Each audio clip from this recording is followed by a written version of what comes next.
तो मैं पहले थोड़ा रिवाइज कर देता हूँ पूरे प्रोग्राम को। अभी हमें आज डे 4 करना है ना? हाँ जी। जी। सो मैं डे 1, डे 2, डे 3 उसको एक दफे रिवाइज कर देते हैं। हमने सबसे पहले आपको एनर्जी फील करने के बारे में बताया, हम्म। जिसमें जिसमें 5 चीजें हैं, SCEBM, स्कैनिंग, एनर्जाइजिंग, ऐसे करके वो 5 आइटम थे। तो वो आपको ध्यान रखने हैं और उसकी प्रैक्टिस कंटिन्यूस करनी है। तो एक दफे ओके। मेरा थ्योरी कंप्लीट हो जाएगा तो हम 5-7 दिन में और आरती दोनों ही जॉइंटली इसको रिवाइज करा देंगे आपको। फिर ओके। उसमें जो तो फिर उसमें जो हमें ध्यान रखना है वो ये है कि हमने जैसे एक रेड कलर के पेन से एक पेपर के ऊपर श्रीम लिखा, और श्रीम की एनर्जी हमें लिफ्ट करनी है और उसको ड्रिंक करना है। तो हम उसको जैसे ही ड्रिंक करेंगे तो वहां के हिसाब से अब हमारे को ऐसे मानिए कि जैसे मेरे इस जगह हाथ में कोई चोट लगी, तो हमने वहां से वो श्रीम की एनर्जी उठाई और उस चोट पर उसको अप्लाई करा, जैसे कोई मल्लम या कोई क्रीम होती है। सो ऐसे करके ही उठाया, उसको यहाँ पर अप्लाई करते हैं, तो थोड़ी देर बाद हम उस जगह का इम्पैक्ट देख सकते हैं। जैसे मान लीजिए बहुत सारे लोगों को रैशेज हो जाते हैं, तो जिस जगह रैश हुआ वहां पर वो पेपर पे वो बीज मंत्र लिखा और बीज मंत्र से एनर्जी लिफ्ट करी और उस पे रैश पे लगाया, और फिर उसको ऑब्जर्व करा कि कितनी देर बाद ये जो है ये शांत हो रहा है। बराबर।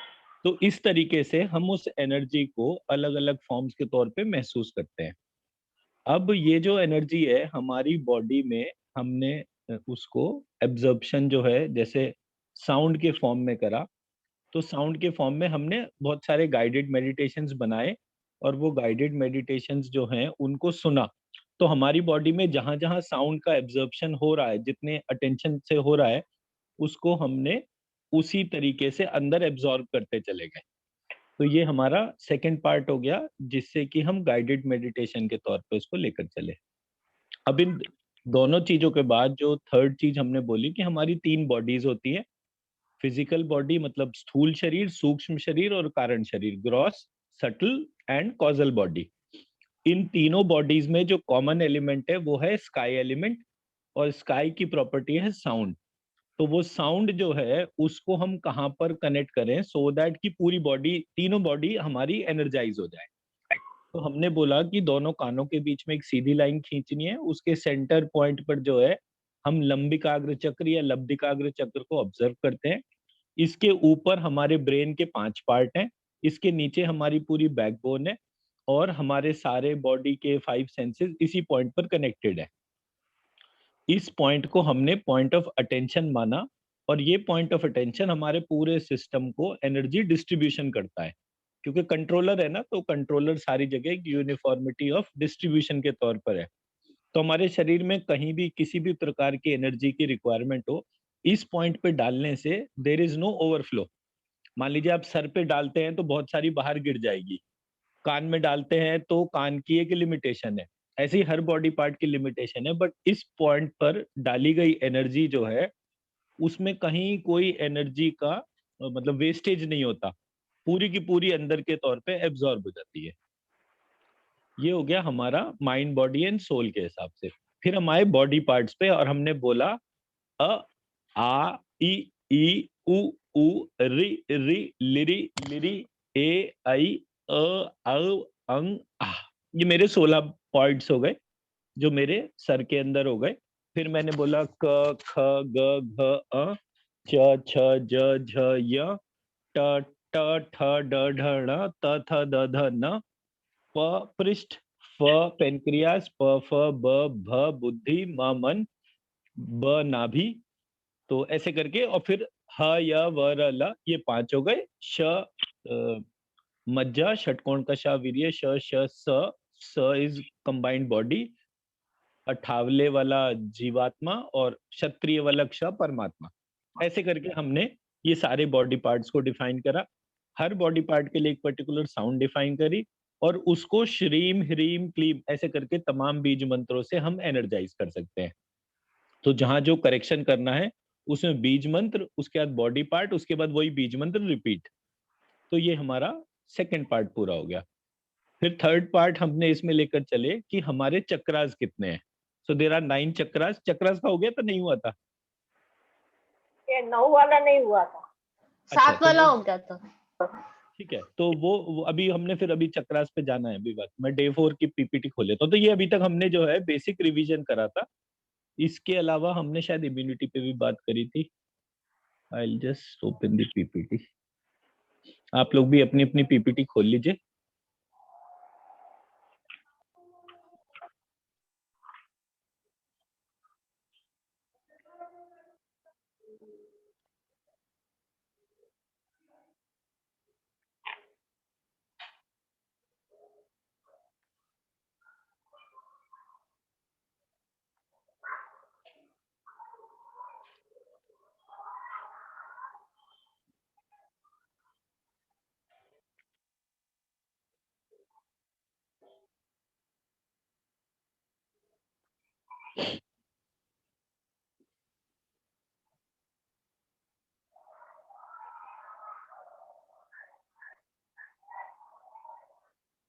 हाँ, डे 4 इज चक्रास। अच्छा, एक हमने ये वाला पॉइंट कवर करा था या नहीं? एक सेकंड। ठीक है, पहले मैं इस पॉइंट पर आता हूँ।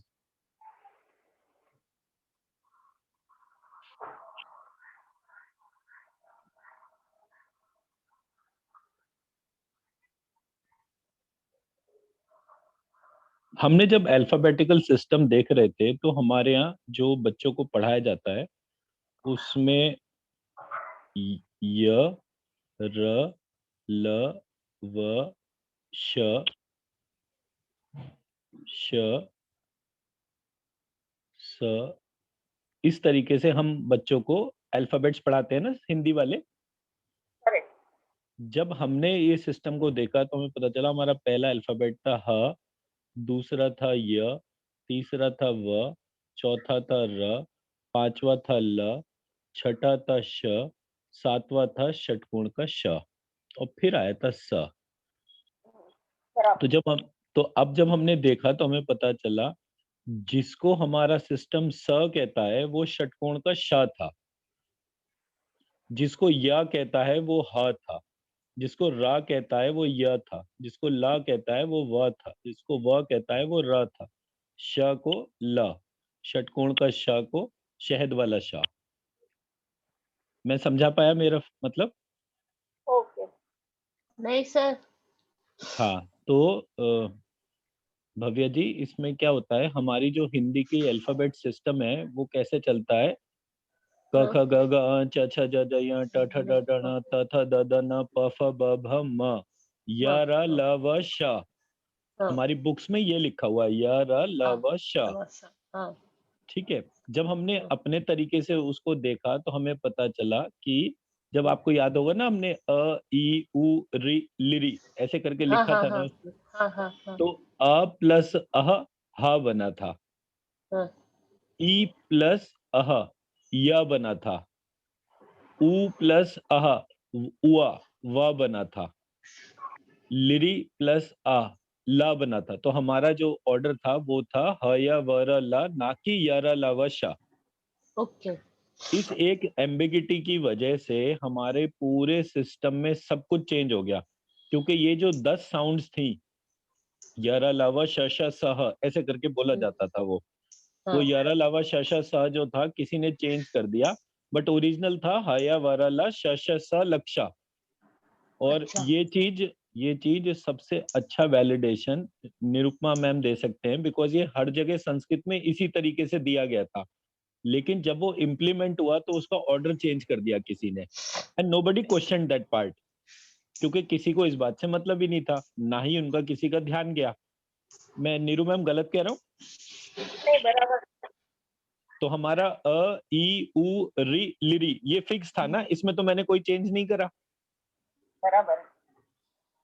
तो जब मैंने वो क्या कहते हैं शिव तांडव स्तोत्र से बनने वाला जो अपना क्या कहते हैं इसको,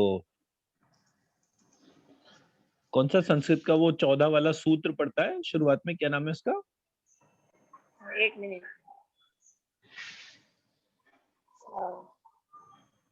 डमरू के आवाज से आता है जी 14। जी जी जी जी, जो 14 सूत्र थे, मैंने जब वो देखा तो फिर मैंने वो 14 सूत्र जो हैं फिर वो वापस उसमें करेक्शन करा। क्योंकि वहां पर जो डिफरेंस था वो उसकी वजह से हमारा मंत्र विज्ञान पे फर्क था। अब मैं वापस आता हूँ अपनी पीपीटी पर। ओके।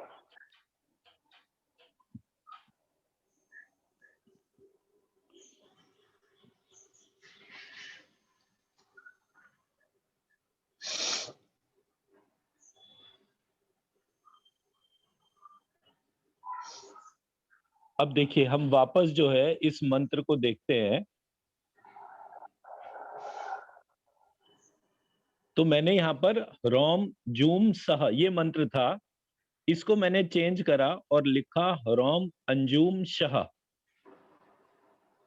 रोम जूम शाह जो है वो महामृत्युंजय का बीज मंत्र है। अरे ठीक है। अब जब मैंने देखा जहां सा था वहां पे मैंने षटकोण का शाह कर दिया, तो ये मैंने पहला चेंज करा। बराबर। फिर मैंने दूसरा चेंज जो करा, वो जूम जो था वो जूम कहाँ से ओरिजिनेट हुआ, वो अंजुम से ओरिजिनेट हुआ। ठीक है। ओके। अंजुम कहाँ से आया, हनुमान जी की मदर का नाम अंजना था। अरे तो अंजना जो है वो इस तरह से लिखा जा, उसका बीज जो बना। अब अंजना क्यों इंपॉर्टेंट था, अंजना हनुमान जी की मदर थी, हनुमान इंपॉर्टेंट नहीं था, इंपॉर्टेंट थी उनकी मदर जिन्होंने एक अमर बच्चे को जन्म दिया। अरे सोचिए माँ और बेटे के बीच में कैसा रिलेशनशिप होगा कि उन्होंने कहा कि मैं जाऊं तो चली जाऊं दुनिया से, लेकिन मेरा बेटा कभी नहीं जाना चाहिए। बराबर। तो कितना पावरफुल थॉट होगा उस मदर का कि उसने एक अमर बच्चे को जन्म दिया। अब आप अगर हनुमान जी को उनकी क्वालिटीज को देखें तो आपको एकदम से पता चलेगा कि हनुमान जी जो हैं, रामचंद्र जी के जीवन में ऐसा कोई काम नहीं था जो हनुमान जी ने ना करा हो, लेकिन हनुमान जी सदैव हाथ जोड़ के खड़े रहे। अरे सीता जी को किसने ढूंढा, हनुमान जी ने। रावण को, मतलब रावण की लंका में आग लगाई, हनुमान जी ने। लव कुश को किसने ढूंढा, हनुमान जी ने। सारी प्रक्रिया जिस जगह भी होती रही, क्या कहते हैं वो मेघनाद का यज्ञ का विध्वंस किसने करा, हनुमान जी ने। संजीवनी बूटी कौन लाया, हनुमान जी लाए। हर वो चीज जो हो रही थी वो किसने करी, हनुमान जी ने। और हनुमान जी से पूछे, अरे मैंने तो क्या करा, हाथ जोड़े हमेशा, बिल्कुल उससे खड़े रहते थे वो, क्या कहते हैं, शांत भाव से, मन में जरा सा भी उनके अहंकार था ही नहीं। तो इतनी विनय जिसने उनके अंदर भरी वो उनकी मदर ही थी। तो इस कारण से मैंने जब इस ह्रोम जूम शाह को देखा तो ह्रोम अंजुम शाह करा, और जैसे ही मैंने इसे ह्रोम अंजुम शाह करा, इसमें ऊर्जा बढ़ती चली गई। ठीक है जी। उसी तरह से जहां पर ये सोहम लिखा हुआ था, वो सोहम नहीं था, हम शाह था। हम मतलब जब हम सांस भीतर लेते हैं तो हम की ध्वनि चलती है, सांस बाहर छोड़ते हैं तो शह की ध्वनि होती है। ओके। ठीक है जी। ओके। अब ये वाला जो गायत्री मंत्र है इसमें तो खैर बहुत सारी चीजें हुई थी, बट गायत्री मंत्र जब मैंने देखा तो मुझे पता चला कि भू भुव स्वा ये तीनों थे ही नहीं। अच्छा। इसमें जो बीज मंत्र थे वो दरअसल थे श्रीम ह्रीम क्लीम, वो भी इस तरह से लिखे गए थे।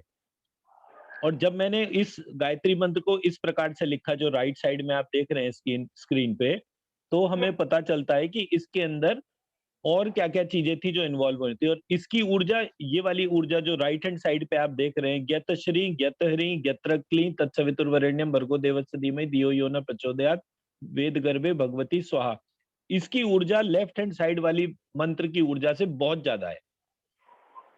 आप दोनों हाथों के बीच में इसको फील कर सकते हैं।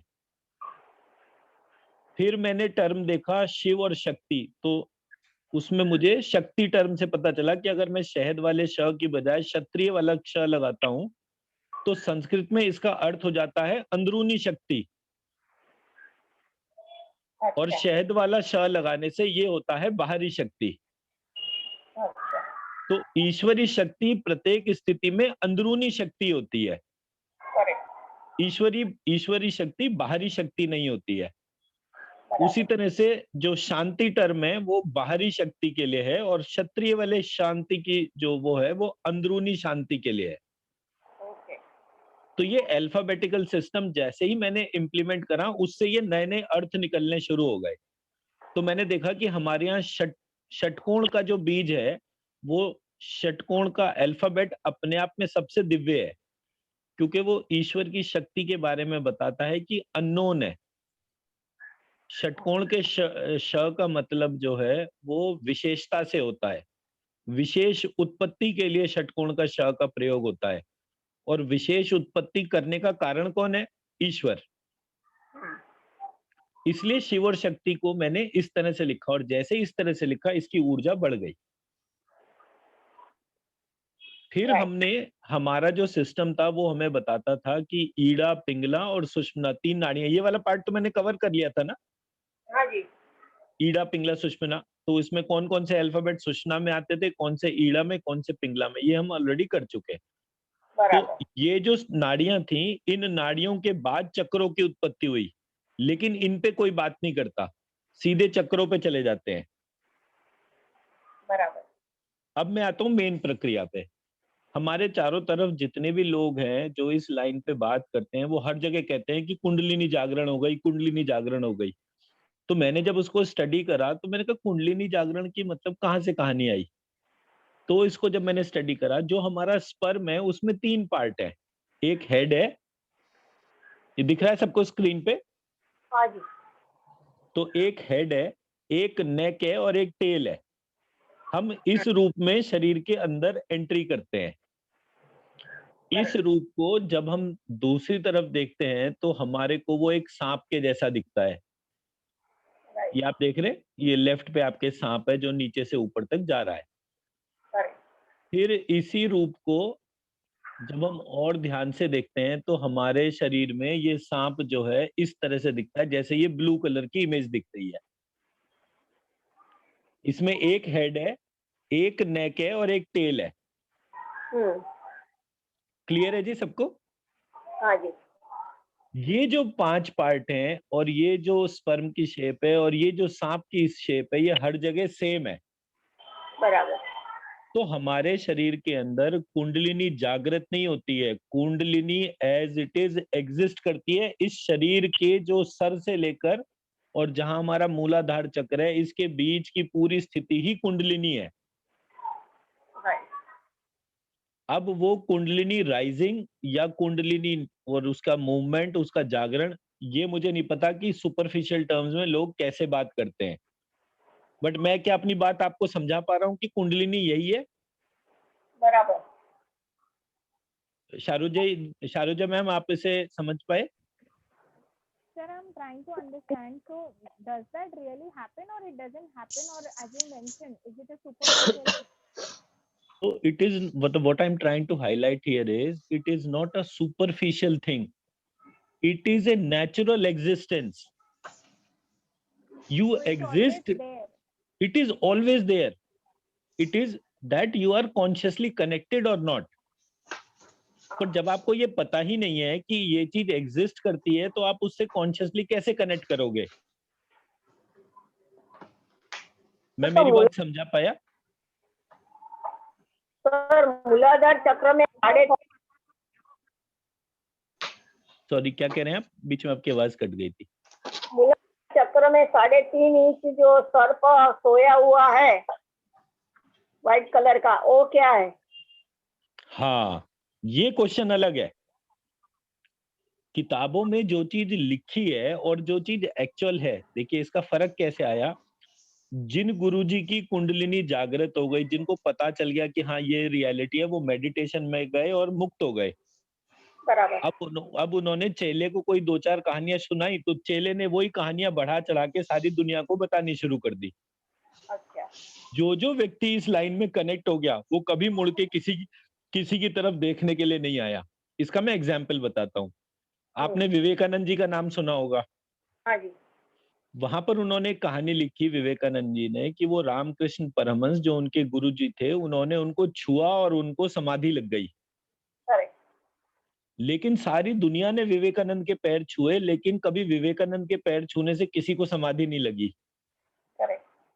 जो असली गुरु था उसके पास वो करंट मौजूद था, बट वो कभी बताने नहीं गया, और जो बताने गया उसने कभी उस करंट को महसूस ही नहीं करा।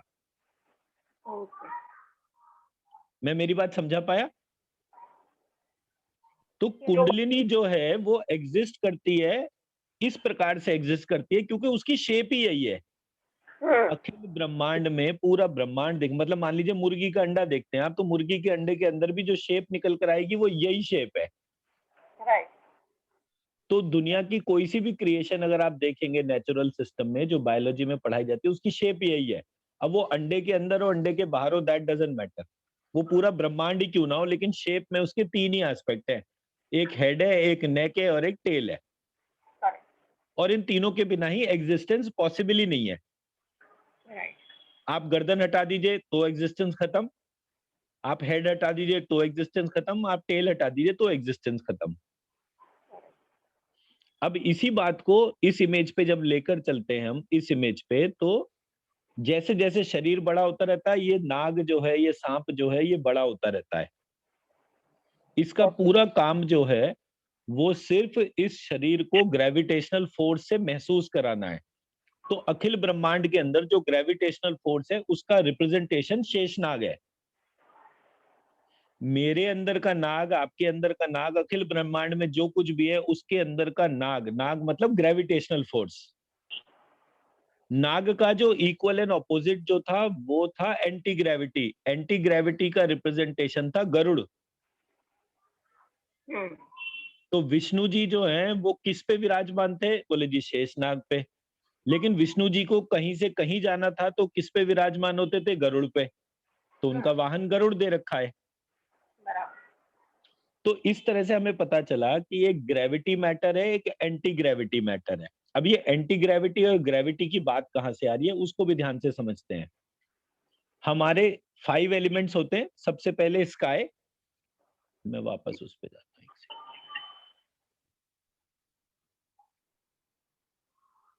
हाँ, तो हमने देखा, अब ये एक्सपेरिमेंट कर लेते हैं, थोड़ा सा आप इसे महसूस कर लीजिए। दोनों हाथों के बीच में जो खाली जगह है उसको हम कहते हैं स्काई। ओके।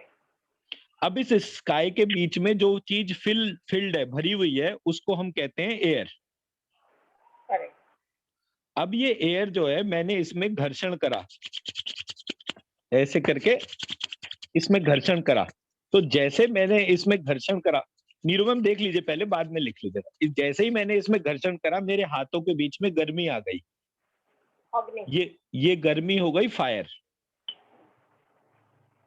ठीक है। अब जब ये फायर जो है ये बहुत तेज हो गई, तो उसके बाद मेरे हाथों में आना शुरू हो गया पसीना।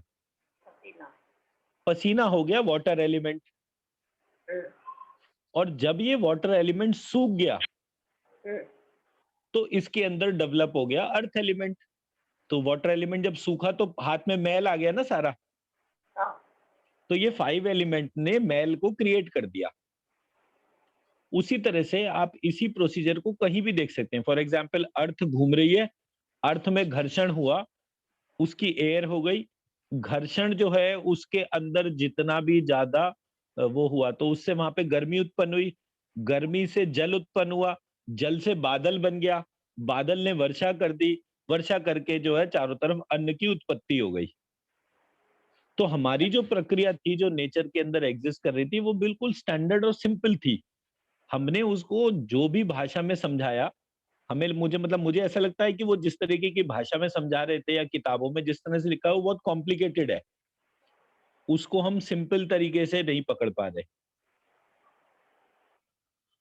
ठीक है। तो मेरे हिसाब से सिंपल लेमैन टर्म में ये मेरा 5 एलिमेंट का बेस था जिसमें मूवमेंट था। अब इसी 5 एलिमेंट को जब मैंने देखा तो मेरे को पता चला कि ये जो कुंडलिनी थी, इसने जो अल्फाबेटिकल सिस्टम के तौर पे देखा वो एक बांसुरी के जैसा बन गया। और उस बांसुरी में टोटल 9 छेद थे। और ये 9 छेद, अब फिजिकली तो किसी ने वो छेद नहीं बनाए ना। मतलब अगर हम अपने शरीर का एमआरआई कराएंगे तो आपको सुषुम्ना ना तो सुषुम्ना नाड़ी दिखेगी, ना मूलाधार चक्र दिखेगा, ना सहस्त्रार दिखेगा, कोई चक्र नहीं पता चलेगा एमआरआई के अंदर। बट आप फिजिकल डोमेन में उसको जब देखते हैं तो वो एक बांसुरी के जैसी स्थिति होती है, और वो बांसुरी में जितने भी खाली छेद होते हैं उनमें जब हवा चलती है तो उससे शब्द ध्वनि बननी शुरू हो जाती है जो चक्रों के जैसी होती है। तो यहाँ से आपको ये इमेज फिर से समझ में आएगी।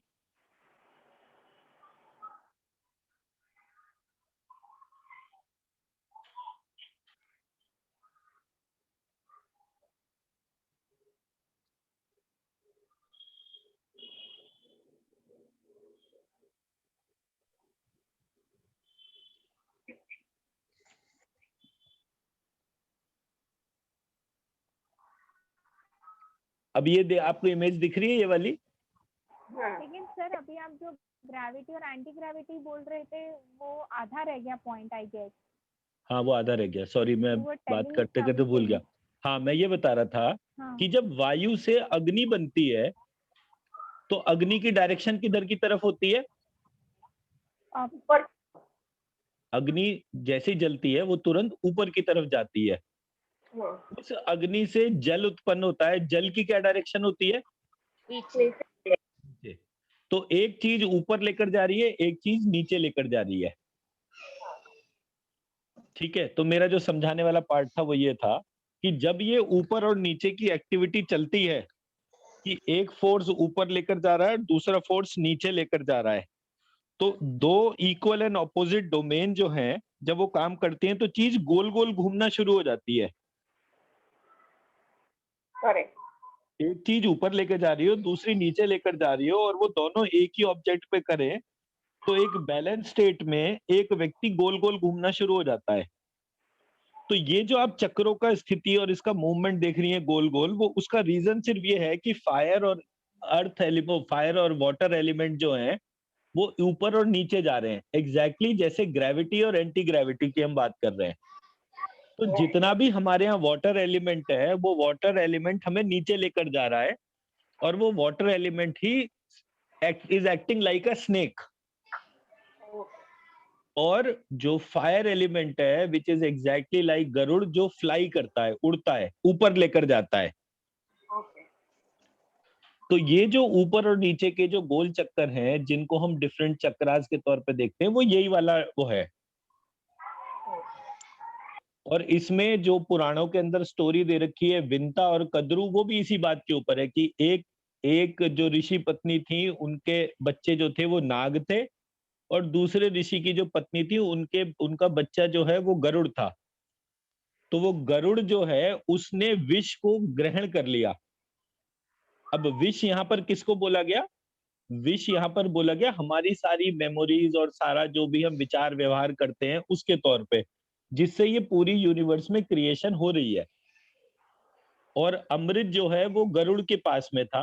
तो गरुड़ जो है मतलब कि जब आप इस विष से ऊपर चले जाते हैं, मतलब when you get rid of the natural emotions of the basic process, ये मेरा अपना है, ये मेरा पराया है, ऐसे करके आप जितनी भी चीजें सोचते हैं वो हमारे साइक्लिकल प्रोसेस को जन्म देते हैं। और साइक्लिकल प्रोसेस को हम कहते हैं जन्म लेना और मरना, ये एक साइक्लिकल प्रोसेस है।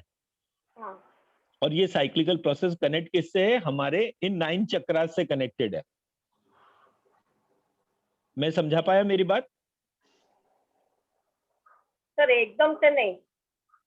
हाँ, ये थोड़ा सा मेरा समझाना भी थोड़ा इनकम्प्लीट और है। कोई कोई टेक्स्ट है जो अपन पढ़ सकते हैं जो जिससे क्लियर हो जाए सब, मतलब कोई theory? the unfortunate part is हमारा टेक्स्ट अगर हमारा टेक्स्ट करप्ट नहीं होता, मतलब आप ये सोचो ना, मैं तो अ आ ई के लेवल पर चला गया, सारे लोग नहीं जाते हैं।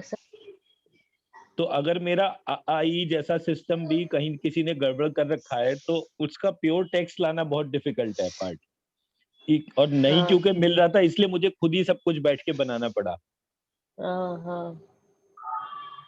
ठीक है ना? अदरवाइज मेरा सिस्टम में अगर ये वाली चीज नहीं होती तो मैं आपको इतनी एनर्जी भी एक्सपीरियंस नहीं करा पाता। मैं चलती गाड़ी में आपको मेडिटेशन कराऊं और आप जो है एकदम बोलो कि नहीं एनर्जी का इम्पैक्ट पता चल रहा है। ठीक है ना। हाँ इसको एक काम करते हैं, मैं थोड़ा सा और चक्रास के बारे में बताता हूँ जिससे ये और क्लियर हो जाएगा। ठीक है सर। तो हम आते हैं नेक्स्ट इमेज पे। इस नेक्स्ट इमेज के अंदर हमारे 5 चक्र हैं, हम, यम, वम, रम, लम। करेक्ट। तो हमारा छठा चक्र है, उसका है शम बीज मंत्र।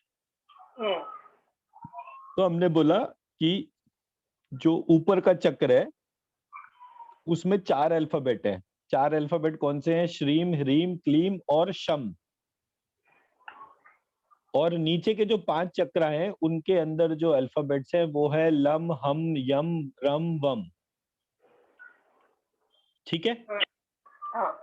अब इसको ऐसे लेकर चलते हैं कि हमारे, अच्छा, फिर ये लेफ्ट ब्रेन और राइट ब्रेन का पार्ट है, इसको थोड़ा सा बाद में करते हैं। फिर ये ब्रेन के 5 पार्ट जो हैं ये हम, यम, वम, रम, लम से ही कनेक्टेड है, इसको भी थोड़ा बाद में करते हैं। अब हम पहले चक्रास को देखते हैं कि हमारे चक्रास किस तरह से एसोसिएटेड है।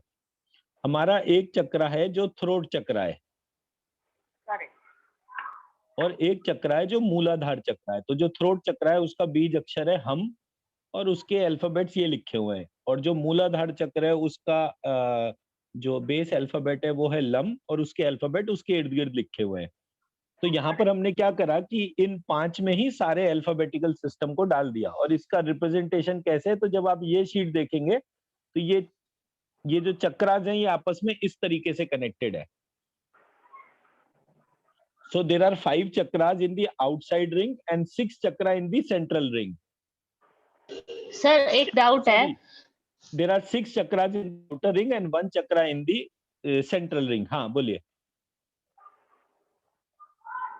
बोलिए भव्या जी। हेलो। हाँ जी, हाँ जी, बोलिए। हाँ सर, जब आप ये बोलते हो कि हम थ्रोट चक्रा का वो अल्फाबेट साउंड है। है, हाँ, साउंड है, हाँ, और ये जो बाकी फम थम और ये सब है, तो they are representing the organs that are affected by the throat chakra. तो अभी क्या है कि इसमें हम ऑर्गन इम्पैक्ट भी कह सकते हैं, इसको हम साउंड्स के कॉम्बिनेशन कह सकते हैं जो इम्पैक्ट करते हैं थ्रोट चक्रा को। अच्छा। हम बेसिकली अभी यहाँ पर साउंड और थॉट एनर्जी की बात कर रहे हैं। Organ manifestation happens in the फाइनर stage. So but ultimately it is leading to that only ना, like मतलब मैं अपने समझने के लिए पूछ रही हूँ। Ultimately it is leading towards that only. Okay sir, okay. ठीक है। तो अब हम, अच्छा, एक मैं आप सब लोगों को ये होमवर्क दे रहा हूं। इस होमवर्क में there are some set of questions on this particular image. Muladhara chakra है, तो मूलाधार चक्र में हमारे क्वेश्चंस आ गए ये वाले। तो हाँ अगर किसी का ये, आपको ये सारे क्वेश्चंस के आंसर लिखने हैं, इसको पढ़ना है और आप क्या सोचते हैं इस बारे में वो उसको अपना डॉक्यूमेंट करके रखना है। So this is a homework जो हम बाद में करेंगे। बड़े सिंपल सिंपल क्वेश्चन है, आप इनको लिखेंगे जब इनके आंसर्स, तो आपको पता चलेगा कि that some transformation within you is happening in a different manner. जो चीज की डिफरेंस है उसकी वजह से वो चक्रा इम्पैक्ट होता है। इसमें एक पार्ट जो हमने कवर करा वो ये कि किस तरीके से ये चक्रास कनेक्टेड है। तो इसमें 2 तरीके की इमेजेस है। एक इमेजेस ये वाली है जिसमें नंबर ऑफ अल्फाबेट जो है वो 7 है अक्रॉस ईच। 1 2 3 4 5 6 और एक ये वाला 7। तो 7 के अंदर हर एक के अंदर जो है 7 एसोसिएशंस बने हुए हैं। ये जो ऊपर वाले चक्रा जो लिखे हुए हैं इसमें 9-11 का रिलेशनशिप है। मतलब कि मेरा मूलाधार चक्र में 11 अल्फाबेट्स है। मूलाधार के बाद मेरा जो विशुद्धि चक्र है उसके अंदर 9 अल्फाबेट्स है। उसके बाद फिर मेरा अनाहत चक्र है, उसमें अगेन 11 अल्फाबेट्स है। उसके बाद मेरा आता है ये अनाहत के बाद स्वादिष्ठान चक्र। स्वादिष्ठान चक्र में अगेन 9 अल्फाबेट्स है।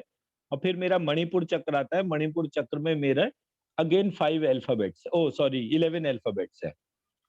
अब ये 9-11 के तौर पे 3 11 वाले हैं, 2 9 वाले हैं। तो 3 11 मतलब 11 3 जा 33, और 2 9 वाले हैं, 9 प्लस 9 18। तो 33 प्लस 18 इज हाउ मच?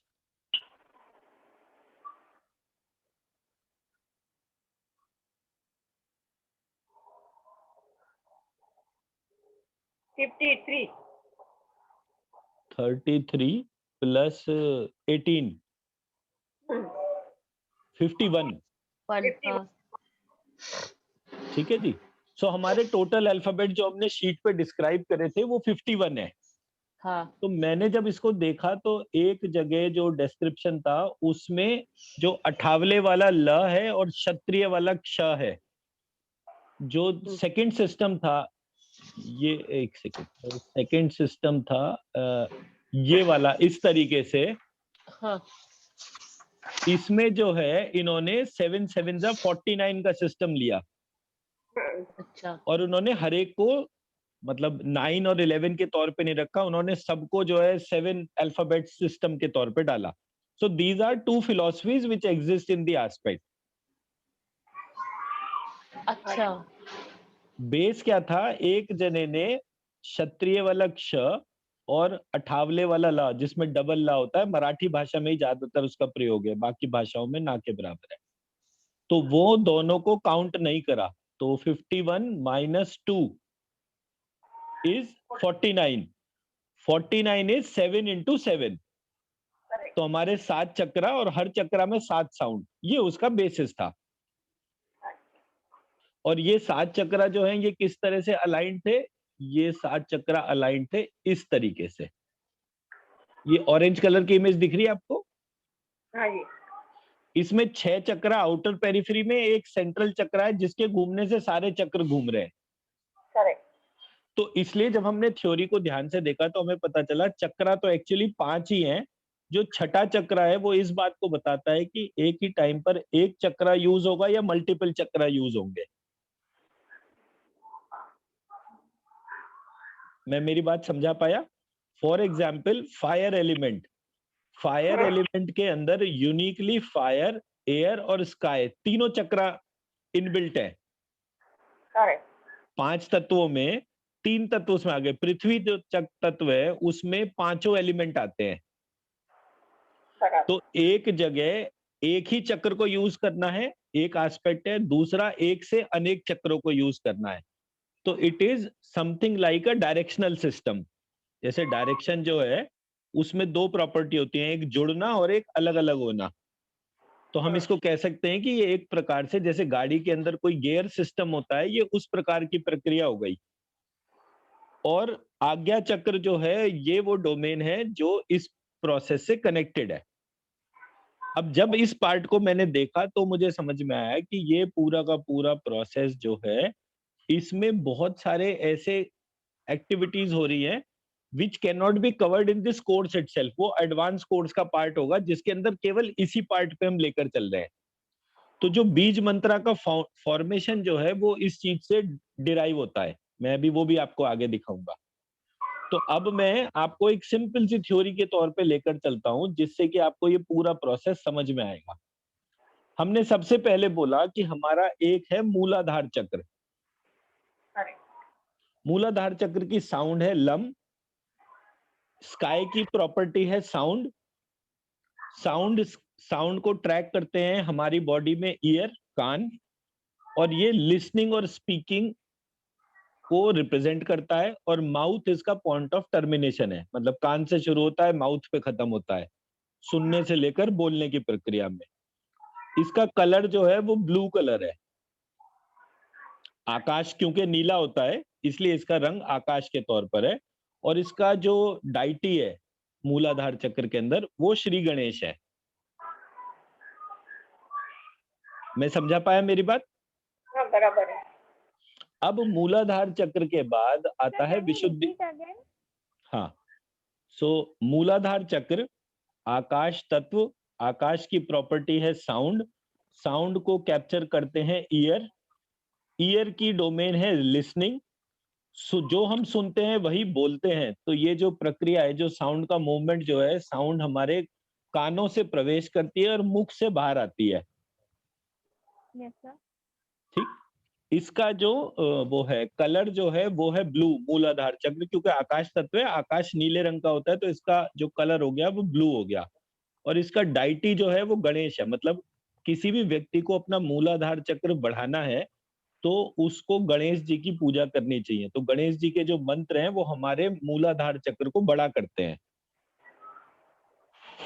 मूलाधार चक्र के अंदर अगर किसी के कोई कॉम्प्लिकेशन होता है तो वो गणेश जी की पूजा करने से ठीक होता है। सर, हाँ जी। ये मूलाधार चक्र का तो पृथ्वी तत्व का बोला है। मूलाधार चक्र जो बाकी लोगों ने बोला है वो मूलाधार चक्र को पृथ्वी तत्व बोला है, हमने तो आकाश तत्व ही बोला है ना शुरू से। बोला है, पर इसलिए मैं बोलती हूँ कि वो नहीं गिनने का ना फिर। हाँ, उसको नहीं करना है, ये यही चीज करनी है। आप मूलाधार चक्र को आकाश तत्व करेंगे तो आप एकदम से अलग तरह से कनेक्ट होंगे। अच्छा, ठीक है, मैं भी एक मेडिटेशन भी कराऊंगा, बट उसमें मैं चीज महसूस कराऊंगा आपको भी। ओके। अब इसमें दूसरा चक्र आ गया हमारा विशुद्धि चक्र, हम।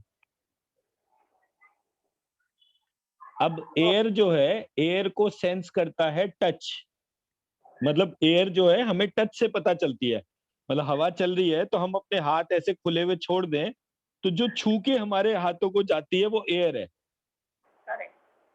जो छू रहा है उससे जो एलिमेंट जनरेट हो रहा है वो है स्किन। करेक्ट।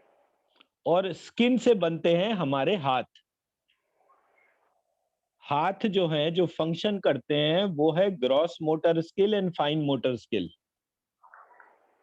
तो शारुजा मैम, अगर आप देखते हैं कि किसी बच्चे के ग्रॉस मोटर स्किल्स और फाइन मोटर स्किल डेवलप्ड नहीं है तो उसके एयर एलिमेंट को ठीक करना है। Got it, sir.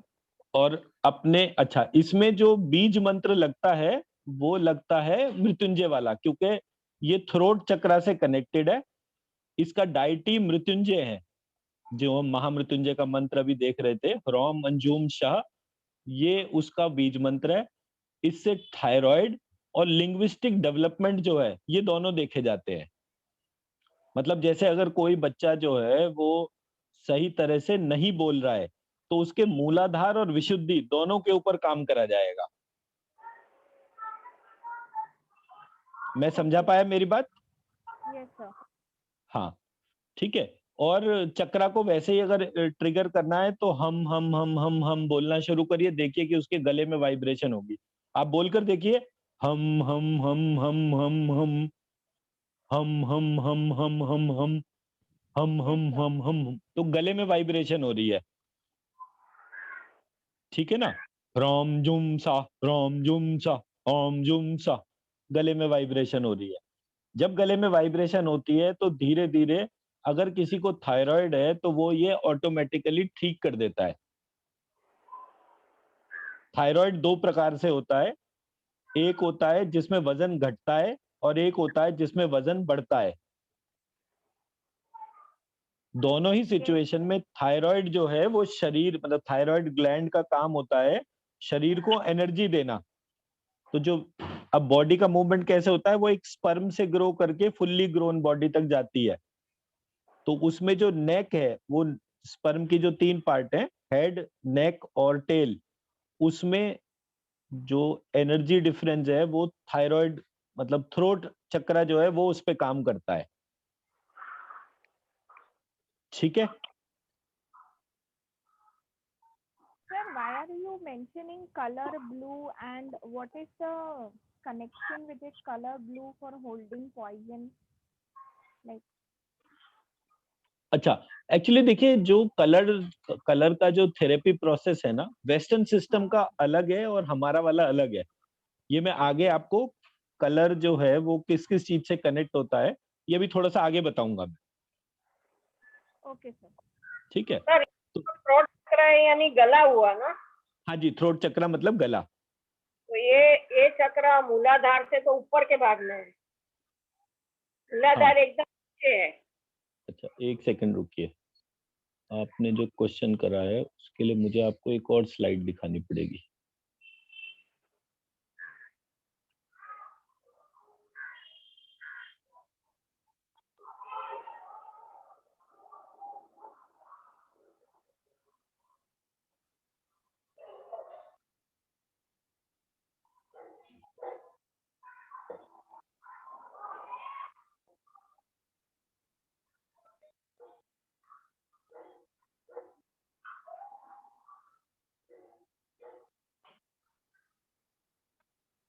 ये इमेज दिख रही है आपको? हाँ जी, है? हाँ जी, ये ग्रीन कलर की इमेज दिख रही है आपको? हाँ जी, हाँ जी। हाँ सर, आपने ये सेंड किया था ना? हाँ, अब इसको ध्यान से देखिए, बताइए मूलाधार चक्र कहाँ पर है? नीचे है, बीच में है, यानी तेल के पास। हाँ, ठीक है, लंब सेंटर में। ठीक है, लेकिन अगर हम एक स्पाइरल फॉर्म देख रहे हैं तो वो कैसे मूव कर रहा है? बराबर। लम के बाद हम के बाद वो स्पाइरल आया यम पर, यम के बाद आया रम के बाद आया वम पर, और वम के बाद गया शम पर। करेक्ट। तो हमारा जो सिस्टम है वो कुंडलिनी के आधार पर है। तो इसमें जो फर्स्ट और सेकंड है वो दिखने में कैसा है और एक्चुअल कैसा है, इसमें फर्क है। करेक्ट। तो हमारे को ये फर्क ध्यान में होना चाहिए, क्योंकि जब कभी हमारी थ्योरी कॉम्प्लिकेट करेगी ना, तब यही इमेज जो है वो आसानी से इसको रिजॉल्व कर देगा। ये 3.5 कुंडल का ही सर्प है। बराबर। तो जो कुंडलिनी जिस आधार पे बनी हुई है, कुंडलिनी से चक्रास है, चक्रास से कुंडलिनी नहीं है।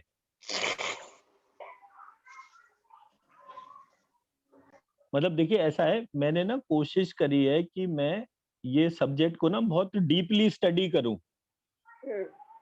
तो जैसे कोई प्रश्न आता है, अगर मैं उसका उत्तर दे पाता हूं, इसका मतलब कि मैंने वो सिस्टम को स्टडी करा। करेक्ट। हो सकता है मैं गलत हूं, इसमें मतलब ये मत मानिएगा कि मैं 100% सही हूँगा, क्योंकि मैं कोई ऋषि मुनि तो हूं नहीं कि मैंने इसमें कोई तप तपस्या करी है। मैंने थ्योरेटिकल आंसर ढूंढने की कोशिश करी, क्योंकि कुछ चीजें मुझे नहीं समझ में आ रही थी। बराबर। और मैं पिछले 9 साल से इस फील्ड में काम कर रहा हूँ, तो 9 साल से पहले मैं मतलब 9 साल पहले के अगर मेरे रजिस्टर आप देखें, तो उसमें मैंने एक्स चीज लिखी थी, लेकिन 5-6 साल के तजुर्बे के बाद मैंने कहा नहीं, ये एक्स नहीं है, वाई है। तो इसलिए मैं जो मेरी रिसर्च के एलिमेंट्स हैं वो सारे शेयर कर देता हूँ, सो दैट कि कहीं कोई चीज अगर हम ऑर्डर वाइज डिफरेंस देख रहे हैं तो हमें पता चले कि उसका आधार क्या है। करेक्ट। ठीक है ना? तो चलिए वापस अपनी पीपीटी पे जाते हैं, और हमने अभी जो वो लेकर चले एलिमेंट लेकर चले हैं, दैट इज अगेन स्क्रीन। इसमें एक्चुअली ये बड़ा कॉम्प्लिकेटेड है, मुझे पूरे प्रोसेस को बार बार रिपीट करना पड़ता है।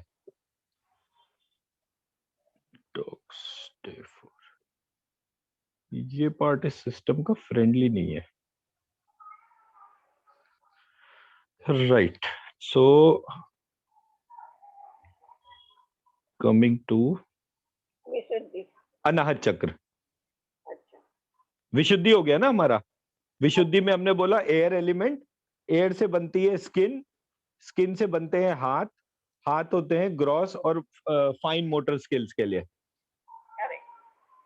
और इसमें जो है हमारा थायराइड ग्लैंड भी आता है, और इसमें जो इसके डाइटी हैं वो मृत्युंजय है, और ह्रौम अंजुम शाह ये इसका बीज मंत्र है। ठीक है जी, अब वापस ऊपर चलते हैं, अब आ गए हम अनाहत चक्र के ऊपर। रोम जूम सा लिखा है। नहीं, वो मैंने फर्स्ट स्लाइड में ही करेक्शन करके दिया ना कि लिखा है जो हरॉम जूम शाह है, लेकिन एक्चुअल हरॉम अंजुम शाह है। ओके। पहले स्लाइड में लिख रखा है ना वो वाला पार्ट। अब आते हैं हम अपने अनाहत चक्र के ऊपर। अनाहत चक्र फायर एलिमेंट है। फायर को गेज कर फायर को गेज करता है विजन। विजन जो है वो कलर एंड शेप है। कलर एंड शेप जो है वो आईज गेज करती हैं, और जो आंखें देखती हैं हमारे पैर वहीं जाते हैं। तो इसलिए हम कहते हैं कि कभी भी अंधा आदमी दौड़ नहीं सकता। तो हम कहते हैं ना कि हर एक आदमी हर काम कर सकता है, तो आप बोले किसी अंधे को बोलो कि जरा दौड़ के दिखाए, वो कभी नहीं दौड़ सकता। तो इससे हमारा कनेक्शन पता चलता है। अब देखिए यहाँ पर मैंने कितनी डिफरेंट सी चीज हाईलाइट करी है। वेस्टर्न सिस्टम कहता है gross motor skills, fine motor skills हाथ और पैरों के सेम ओरिजिन के होंगे, बट मैंने यहाँ पर इस स्टडी के बेसिस पर हाईलाइट करा gross motor skill, fine motor skill of hands are governed by sky air element. whereas gross motor skills and fine motor skills of feet are connected with fire element. तो ये दोनों का difference समझ में आया? Correct. Sir, अब can you इसका जो repeat that point, please? मैंने मैम ये बोला, वेस्टर्न सिस्टम ये कहता है कि द साइंस ऑफ लोकोमोशन या लोकोमोशन सिस्टम जो है हमारे शरीर के अंदर का, वो सेम है, यूनिफॉर्म है for hands and feet. Okay. Whereas जो ईस्टर्न ट्रेडिशनल नॉलेज है वो ये बताती है कि हैंड्स का जो gross motor fine motor skills हैं, they are governed by air element, whereas Okay. the gross motor and fine motor skills of feet is connected with fire element. Okay. Got it. तो element change होने से उसकी प्रक्रियाओं पे भी फर्क आएगा। Okay. ठीक, Got अच्छा, it. Got it. ये फायर एलिमेंट जो है ये हमारे डिफरेंट बॉडी पार्ट से कनेक्टेड है, जैसे heart, liver, pancreas and blood. Okay. ये ब्लड थोड़ा सा इसमें छिप गया, ब्लड लिखा हुआ है यहाँ पे, ठीक है। और इसमें रीम बीज का बड़ा अच्छा यूसेज है। मतलब अब आप अपने हार्ट के ऊपर अपना राइट हैंड रखिए तीनों जने, और अब मैं रीम बोलता हूँ, रीम, ह्रीम ह्रीम ह्रीम ह्रीम ह्रीम ह्रीम ह्रीम। उसकी वाइब्रेशन फील हो रही है हार्ट में? हाँ जी। हाँ सर। अब मैं बोलूंगा यहाँ पे श्री बीज, श्री श्री श्री श्री श्री श्री श्री श्री श्री श्री श्री श्री श्री श्री श्री श्री श्री श्री। इसकी वाइब्रेशन फील हुई थोड़ी हुई, है जी? थोड़ी हुई, बहुत मामूली।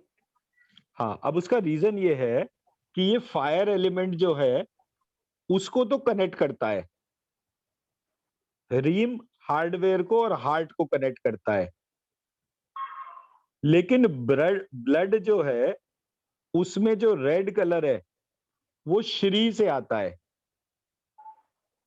ओके। तो वहां पर मतलब जैसे घर का मैंने वो वास्तु वाले एनर्जी का पॉइंट जो बोले थे उसमें रेड कलर बोला था, बट श्रीम जब आप चैंट करेंगे तो वो हार्ट में वाइब्रेशन नहीं देगा। करेक्ट। आप श्रीम बोलेंगे तो वो ऊपर जाएगा, इसलिए मैंने उसको देखा कि श्रीम जो है वो सॉफ्टवेयर की डोमेन है, ब्रेन के कंट्रोलिंग में। मैं श्रीम श्रीम श्रीम बोलूंगा तो मुझे ब्रेन में वाइब्रेशन महसूस हो जाएगा, बट हीरीम की वाइब्रेशन मुझे मेरे हार्ट में महसूस होती है। ठीक है जी। अच्छा, अब इसको इम्पैक्ट समझिए। हार्ट में हमारा जो मतलब शरीर में हमारा ब्लड बनने की जो जगह है वो हमारे पैनक्रियाज से शुरू होती है। पैनक्रियाज के तौर पे पैनक्रियाज का काम होता है हमारे बॉडी को एक स्टिपुलेटेड टेम्परेचर में लेकर जाना। फिर उसके बाद जो ब्लड बनता है वो हार्ट में जाता है, और हार्ट जो है उसे इम्प्योरिटी से प्योरिटी की तरफ लेकर जाता है, इम्प्योर ब्लड को प्योरीफाई करता है। और फिर उस ब्लड की जो प्योरिफिकेशन है वो कनेक्टेड होती है लिवर से, और वो जो प्योर ब्लड है वो वापस हार्ट में पहुंचता है, और हार्ट में पहुंच के पूरी बॉडी में सर्कुलेट होता है। सर्कुलेट होने के बाद वो हर बॉडी ऑर्गन को एनर्जी देता है। फिर वहां से जितना भी इम्प्योर ब्लड निकलता है वो वापस घूम फिर के फिर लिवर और हार्ट में वापस जाता है। तो हमारे शरीर का जब भी एनर्जी बॉडी डिप्लीट हो रहा है, उसका रोल प्ले हमारे शरीर में मौजूद जो खून है उसकी क्वांटिटी और क्वालिटी से है। पर ये क्योंकि हमारे शरीर को सुरक्षा प्रदान कर रहा है, इसलिए हम अपने हार्ट को एक प्रकार से दुर्गा माता से कनेक्ट करते हैं। जैसे दुर्गा माता हर एक ऑर्गन को ऊर्जा देती हैं, उसकी रक्षा करती हैं, उसको इम्प्योरिटी से प्योरिटी की तरफ लेकर जाती है, इसलिए हम इस हार्ट चक्रा के अंदर दुर्गा देवी को महसूस करते हैं। ठीक है जी। अच्छा, इसका जो इन्वोक करने का तरीका है वो श्रीम यम श्रीम, किसी के भी व्यक्ति को हार्ट चक्र को पावरफुल बनाना है तो श्रीम यम श्रीम ऐसे करना है। तो जैसे आपके पास में कोई बच्चा आया और उसका आप देखते हैं कि उसका एनर्जी लेवल बहुत लो है, तो उसको बोलिए श्रीम या ह्रीम यम ह्रीम ऐसे करके वो चैंट करे। तो हार्ट हार्ट के पेशेंट लोग भी कर सकते हैं ना? हार्ट के पेशेंट लोग भी कर सकते हैं। सारे हार्ट पेशेंट्स को अपने हार्ट को बल देना है तो ह्रीम ह्रीम या ह्रीम या श्रीम यम ह्रीम ऐसे करके उसको चैंट करना शुरू करें। इसमें त्वम श्री बीज मंत्र बहुत बढ़िया काम करता है। मैं आपको ध्यान लगाइए, अपने राइट हैंड को वापस अपने हार्ट के ऊपर रखिए और मैं बोल रहा हूँ त्वम श्री, उसे महसूस करिए। त्वम श्री त्वम श्री त्वम श्री त्वम श्री त्वम श्री त्वम श्री त्वम श्री त्वम श्री त्वम श्री त्वम श्री त्वम श्री त्वम श्री त्वम श्री त्वम श्री त्वम श्री त्वम। महसूस हुआ? हाँ जी। तो ऐसे करके ये बीज मंत्र का पार्ट होता है। अब आगे आते हैं स्वादिष्ठान चक्र पे। स्वादिष्ठान चक्र हमारा वाटर एलिमेंट, वाटर एलिमेंट की प्रॉपर्टी है टेस्ट। टेस्ट हमें पता चलता है टंग से, और टेस्ट में जो भी वाटर हम कंज्यूम करते हैं वो हमारे एक्सक्रीटरी सिस्टम से बाहर चला जाता है। ये पॉइंट रस से भी कनेक्टेड है। रस इमोशंस को कहते हैं। हमारा एक्सक्रीटरी बॉडी ऑर्गन सिस्टम वो भी इसी चक्रा से कनेक्टेड होता है। हमारा रिप्रोडक्शन सिस्टम भी इसी से कनेक्टेड होता है। तो अगर आप देखते हैं कि किसी के बॉडी में बहुत जल्दी जल्दी टॉक्सिन्स क्रिएट हो जाते हैं तो उसको अपने स्वादिष्ठान चक्र की क्लीनिंग करनी चाहिए। या कहीं पर आप देखते हैं कि बहुत सारे फीमेल्स ऐसी हैं जिनको कि चाइल्ड कंसीव ही नहीं हो रहा है, तो इन दैट सिचुएशन वो रिप्रोडक्शन सिस्टम की या स्वादिष्ठान चक्र की क्लीनिंग करने से वो चीज वापस ठीक हो जाती है। ये बहुत सारे मैस्कुलाइन मेल जो हैं उनको अगर ये प्रॉब्लम है कि उनका जो है स्पर्म काउंट बहुत लो हो गया है, तो भी इस चक्रा को साफ करने से और इस चक्रा में शम बीज जो है उसको इन्वोक करने से ये चक्रा जो है ये बहुत पावरफुल काम करता है। इसका डाइटी शुक्र है, और शिव या कामदेव जो हैं वो भी इसी चक्रा के ऊपर काम करते हैं। श्रीम रम श्रीम इसकी मतलब जो इन्वोकेशन के लिए बीज मंत्र है। और ये 9 इमोशंस जो नवरस हमारे नाट्य शास्त्र में जो नवरस बताए गए हैं, श्रृंगार, अद्भुत, भक्ति, ऐसे करके 9 रस हैं हमारे। और ये 9 रस कितने इमोशन हमारे शरीर के लिए नेसेसरी है उतने वो रखता है और बाकी बाहर कर देता है। और कुंडलिनी शक्ति का अल्फाबेट री और री ये दोनों भी इसी से कनेक्टेड है। तो इंटेलिजेंस की क्रिएशन के लिए भी ये बहुत इंपॉर्टेंट है स्वादिष्ठान चक्र। ठीक है जी, आगे बढ़ते हैं। अब हम आ गए फाइनली अपने मणिपुर चक्र पे। मणिपुर चक्र जो है वो अर्थ एलिमेंट से कनेक्टेड है। इसकी जो प्रॉपर्टी है वो है स्मेल, और स्मेल को गेज करती है नोज।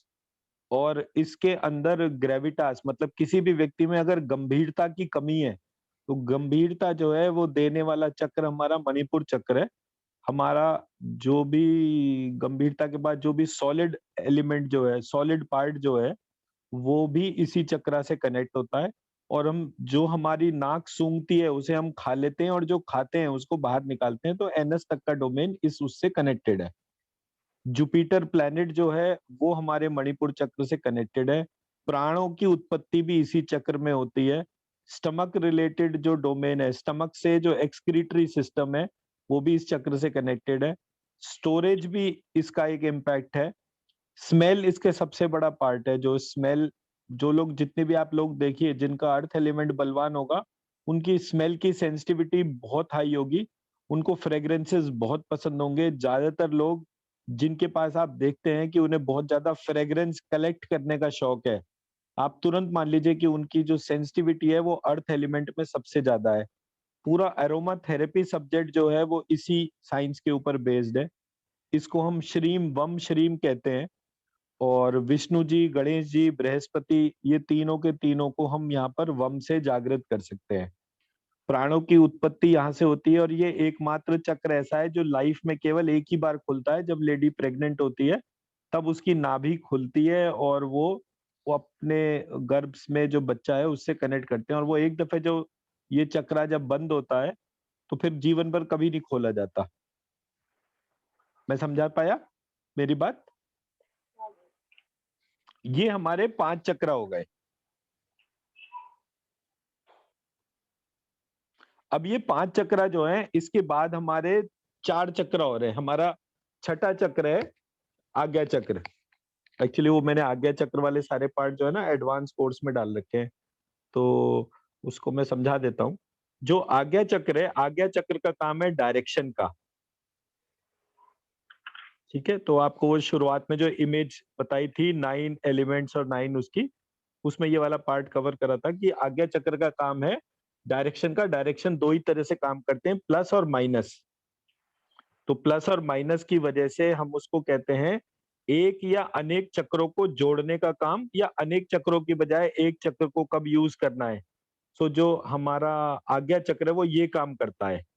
अब जब व्यक्ति स्ट्रेस में होता है तो उसका आज्ञा चक्र ही इम्पैक्ट होता है, और आज्ञा चक्र के इम्पैक्ट होने की वजह से व्यक्ति ये डिसीजन ही नहीं ले पाता कि उसको कौन सी चीज को पकड़ना है और कौन सी चीज को छोड़ना है। मैं समझा पाया मेरा पॉइंट?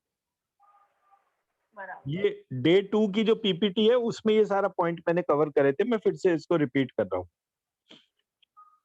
जहां 9 एलिमेंट्स और 9 प्रॉपर्टीज लिखी हुई हैं ऑफ ईच एलिमेंट। फिर इसके बाद आता है हमारा लंबिकाग्र चक्र या लब्धिकाग्र चक्र।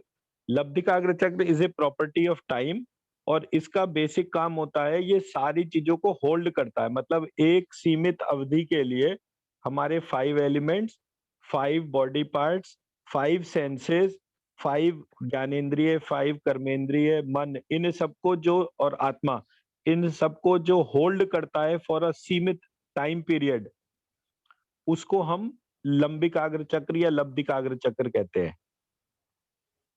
ठीक है जी, ये हो गया हमारा 7 चक्र। इसकी डाइटी कालरात्रि है। कालरात्रि जो नवरात्र में हम सप्तमी को जो पूजन करते हैं उसे कालरात्रि का पूजन कहते हैं। उसके बाद आता है हमारा 8th चक्र विच इज सहस्त्रार चक्र।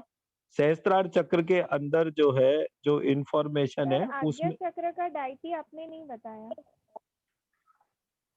आज्ञा चक्र का डाइटी, आज्ञा चक्र का डाइटी वैसे तो ब्रह्मा जी बैठते हैं टेक्निकली, बट मेरे पास ना ब्रह्मा जी का कोई मंत्र नहीं है। मैं ब्रह्मा जी का एक्चुअली मंत्र का जो पार्ट है ना, अच्छा, आप लोग सब लोग जरा 2 मिनट अपनी आंखें बंद करिए और अपने दोनों कानों के बीच में एक सीधी लाइन खींच के अपनी अटेंशन को अपने माथे पर फोकस कर लीजिए। माथे पे जहां बिंदी लगाते हैं वो जगह होती है आज्ञा चक्र की। अब मैं एक मंत्र बोलता हूँ, उसको आप करिए। अहम ब्रह्म परम धाम ब्रह्माहम परम पदम। सब लोग रेडी है ना? हाँ, तो अपनी अटेंशन को वापस अपने माथे पे जहाँ बिंदी लगाते हैं वहां लेकर जाइए और उसको महसूस करिए। अहम ब्रह्म परम धाम ब्रह्माहम परम पदम। अहम ब्रह्म परम धाम ब्रह्माहम परम पदम। अहम ब्रह्म परम धाम ब्रह्माहम परम पदम। अहम ब्रह्म परम धाम ब्रह्माहम परम पदम। अहम ब्रह्म परम धाम ब्रह्माहम परम पदम। अहम ब्रह्म परम धाम ब्रह्माहम परम पदम। अहम ब्रह्म परम धाम ब्रह्माहम परम पदम। अहम ब्रह्म परम धाम ब्रह्माहम परम पदम। अहम ब्रह्म परम धाम ब्रह्माहम परम पदम। अहम ब्रह्म परम धाम ब्रह्माहम परम पदम। अहम ब्रह्म परम धाम ब्रह्माहम परम पदम। अहम ब्रह्म परम धाम ब्रह्माहम परम पदम। अहम ब्रह्म परम धाम ब्रह्माहम परम पदम।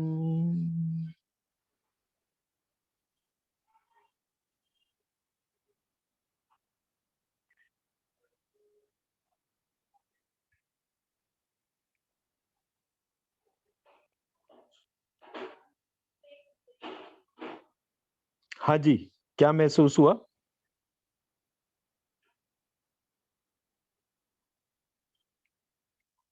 हाथों में एनर्जी लगी,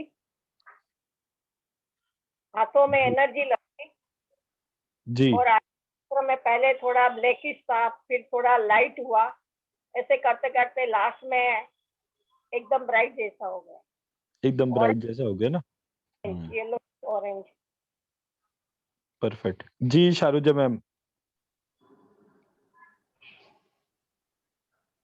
सर यहाँ ब्रह्म यानी ब्रह्मा विष्णु वाला ब्रह्म नहीं है ना? नहीं। सर जब आप मंत्र बोल रहे थे सिर्फ फेस के ऊपर वाइब्रेशन मतलब फील हो रहा था, जैसे अभी हार्ट वाले का बोला था तब जैसे सिर्फ हार्ट के आसपास का वाइब्रेशन हो रहा था, जी वैसे सिर्फ ऐसा लग रहा था कि सेंटर पॉइंट से स्प्रेड हो रहा है पूरे फेस पे वाइब्रेशंस। एक्सीलेंट। और क्या फील आया? बस सर थोड़ी देर शांत। बाद मैं डिस्ट्रैक्ट हो गई क्योंकि मेरे बेटे ने आके वो हिला दिया मुझे। अच्छा अच्छा, चलो वो तो कोई बात नहीं। हाँ ठीक है। आप ना ये जो मैंने मेडिटेशन अभी बोला है ना, अहम ब्रह्म हाँ। परम धाम ब्रह्मा हम परम पदम, अपने राइट हैंड की जो अनामिका फिंगर है, विच इज 1 मतलब 2 3 4, अनामिका इज जो सबसे छोटी फिंगर है उसके बराबर वाली रिंग फिंगर।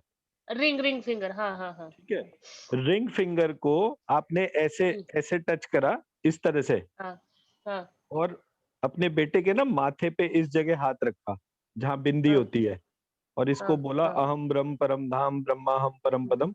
ऐसे करके ना जब भी वो आपके पास में आया इस तरह से आप उसको टच करिए, आप देखेंगे उसका हाँ, जो मेंटल डेवलपमेंट है वो बहुत तेजी से होना शुरू हो जाएगा। अच्छा ठीक ये है। मंत्र जो है, ये पूरे भागवत जो पुराण है ना, ये उसका जिस्ट है। ये मुझे भी पता नहीं कैसे एकदम से हाथ में आ गया। इट इज 1/4 श्लोक, but it is very powerful. मैंने इस एक 1/4 श्लोक से एक व्यक्ति का कैंसर रिवर्स करा था। So it is a very very powerful मंत्र, और मतलब इसके बाद एक अलग ही प्रक्रिया जागृत होती है। जी शारुजा मैम, क्या Right to ऑब्जर्वेशन that, रही आपकी? or so for me I felt kind of lot of petals, एक ऐसे लोटस की petals जी ऐसे लग रहा था, and within that lotus petal I felt kind of a person who's meditating, and the entire color were orange, orange के नीचे pink और उसके नीचे वेरी लाइट सूदिंग रेड। अरे वाह, तो आपके दिस तो बड़ी थ्री जल्दी कलर सारे पेटल्स। गेटवे चालू हो गए। आपने तो, मैं सोचता हूँ कि सबसे ज्यादा ब्रेक लेने के बाद वो जो है कोर्स चला, बट इतने सारे विजुअल्स तो बड़ा बड़ा डिवाइन है आपके अंदर तो है। Thank you sir. नहीं मतलब मेरे मेरे ग्रुप में इतनी जल्दी इतना अच्छा डिस्क्रिप्शन किसी ने नहीं दिया। सो आई एम वेरी फॉर्चुनेट। मैंने नीरू मैम को भी सेकंड थर्ड मेडिटेशन में जो चीजें दिखते हुए देखा, मुझे बड़ा मजा आया। तो आज मैंने आपको सुना तो आई am so impressed. Thank you so very much. I am आप ट्राइंग किसी टू प्राणी, प्रैक्टिस। हाँ, आप किसी प्राणी हीलर वाले को पूछे कि जो आपने विजुअल देखे ना वो आपके पैर पकड़ लेगा, कहेगा इतना तो मैंने एडवांस कोर्स के बाद भी नहीं कर सकता जितना आपने एक सेकंड में बता दिया। या but that's what I saw. नहीं, ये बहुत ही बड़ा डिवाइन इंडिकेशन है कि आने वाले टाइम में ना आपको कोई बहुत बड़ा रोल प्ले करना है। इतनी जल्दी इतना systematic point of view generate होना is real divine. I am so thankful. Thank you. Thank you sir. और ये मंत्र जो है ना, बट आई ये am sir I am at a very different place. I am not at my clinic right now. अच्छा, okay, या कहाँ बैठे आई हैं एम आप? In Pune for one work. I am in Pune sir. Okay, I am not at my clinic, so I don't know is that the change or, and there नहीं are हो no सकता है, distractions मतलब around me. ये जो जगह है, इस जगह में कोई अच्छी एनर्जी होगी जिसने आपको इतना अच्छा डिवाइन विजन दे दिया। तो दैट वे, हाँ, वो उसका इम्पैक्ट होगा। आप अच्छी जगह बैठे हैं। ग्रेट। Okay. पर आप मतलब प्रैक्टिस करिए ये जो हम बता रहे हैं। आप जितनी बार भी बोलेंगे, आप जिस टाइम पर बोलेंगे, मैं तब आपके साथ कनेक्ट करके इसका प्रैक्टिस कर लूंगा। बट क्या है कि आपका ना बहुत इंपॉर्टेंट रोल प्ले है, तो इसलिए मुझे ऐसा लगता है कि आने वाले टाइम में आपने बहुत बड़ा काम करना है, तो उसके लिए ये बहुत इंपॉर्टेंट एक्सरसाइजेज हैं जो हो रही है। देखिए, जो भी कुछ करता है ईश्वर ही करता है, हमें नहीं पता। हम भी पिछले 3 दिन से वो पूरे देश के जितने भी आईएएस जहाँ बैठते हैं, जहाँ ट्रेनिंग लेते हैं, उस आईएएस एकेडमी में हम बैठे हुए थे। और उसका डायरेक्टर हमारे सामने हाथ जोड़कर हमारे को बता रहा था कि आप तो बहुत दिव्य हैं, बड़े महान हैं। और मैं ये सोच के हंस रहा था कि यार मेरे को तो कुछ भी नहीं पता और ये इतना बड़ा आदमी ऐसे कैसे कर रहा है। So it is all the game of divine which happens. So I don't know ये क्या है, बट हाँ रोल प्ले से ये पावर बढ़ती है। आप जितना स्ट्रांग अपना रोल प्ले मानेंगे और जितना ज्यादा मन से इस बात को विश करेंगे कि मेरे पास जो भी लोग आते हैं वो सारे 100% ठीक होकर जाएं, जितना मन से आप इसको विश करेंगे, इररिस्पेक्टिव ऑफ कि कोई आपको फीस दे ना दे, उस पर भी मत कभी सोचिएगा। बट अगर चारों तरफ का अगर मन में आपके ये चिंतन आ गया ना कि मेरे पास जो भी आए वो ठीक होके जाए, भले ही मुझे फीस दे या ना दे, दैट डजंट मैटर, आप देखिएगा आपकी स्पिरिचुअल एबिलिटी बहुत स्ट्रांग हो जाएगी। मतलब ये मैंने आरती से सीखा, ये वाला पार्ट। आरती ने एक एल्जाइमर के पेशेंट के लिए ऐसी मन से विश करा था कि मेरे पास कोई तो पावर ऐसी होती जो मैं इसको ठीक कर सकती, तो उसके पास वो पावर आ गई थी। और कभी भी ऐसा नहीं हुआ कि वो, मतलब एक दफा पावर जब आ जाती है तो आ ही जाती है, फिर अनटिल अनलेस आप उसका मिसयूज शुरू कर दो तो बात अलग है, अदरवाइज वो कभी नहीं जाती, लाइफ लॉन्ग रहती है फिर। तो सर दिस ये विश बात मेकर, अभी जो आपने सॉरी, हाँ, वन एट अ टाइम। पहले आप शारुजा मैम आप फिनिश कर लो। you go ahead. No I just wanted नहीं, to it's say okay, Bhavya, something. you say. Sir ये बात है ना Yeah. शारुजा मैम को मैं पिछले 1.5 साल से बता रही हूँ कि ma'am you are blessed with divine abilities. वो बोलती है कि नहीं मैं तो कुछ ऐसा नहीं कर रही हूँ, मैं फीस चार्ज करती हूँ मेरे थेरेपीज के लिए, but not every therapist would have such a dedication and want to learn देखिए अपने रोल प्ले को so जो many different जिस things to be able to help the child.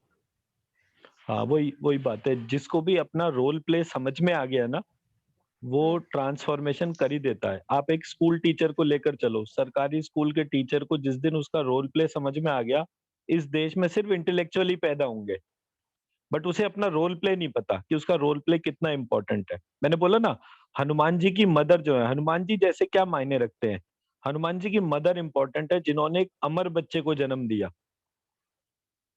कितना पावर होगा, कितना डेडिकेशन होगा कि जब उन्होंने उस बच्चे के बारे में सोचा तो उन्होंने कहा नहीं, और कुछ हो या ना हो मेरे बच्चे के पास मृत्यु फटक ना सके। तो जब कभी किसी का बुरा वक्त आता है तो हनुमान जी राहु केतु शनि मंगल सबको एक तरफ कर देते हैं, हनुमान जी ही हनुमान जी होते हैं। तो वो रोल प्ले की बात है। अगर इस देश में कोई भी मदर अपना रोल प्ले समझ ले एक दफे, तो इस देश में बच्चे इतने विलक्षण हो, और होते ही थे, हमेशा ही होते थे। पूरी हमारी किताबें इसी बात से है। तो आप लोग जितना इस प्रोग्राम को रिलीजियसली परस्यू करोगे, मुझे लगता है कि बहुत जल्दी आने वाले टाइम में ऐसा सिचुएशन आएगा कि हम जिस बच्चे को भी छुएंगे वो ठीक होता चला जाएगा।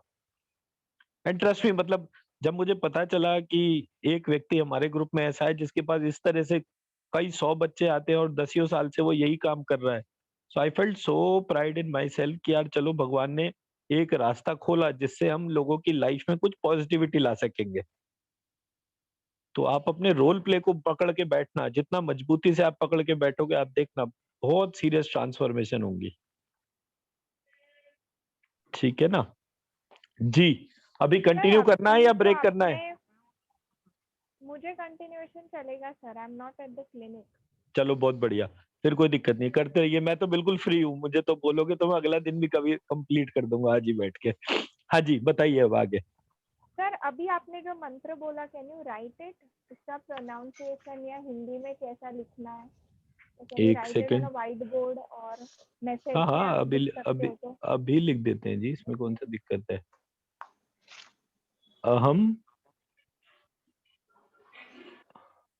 ब्रह्म परम धाम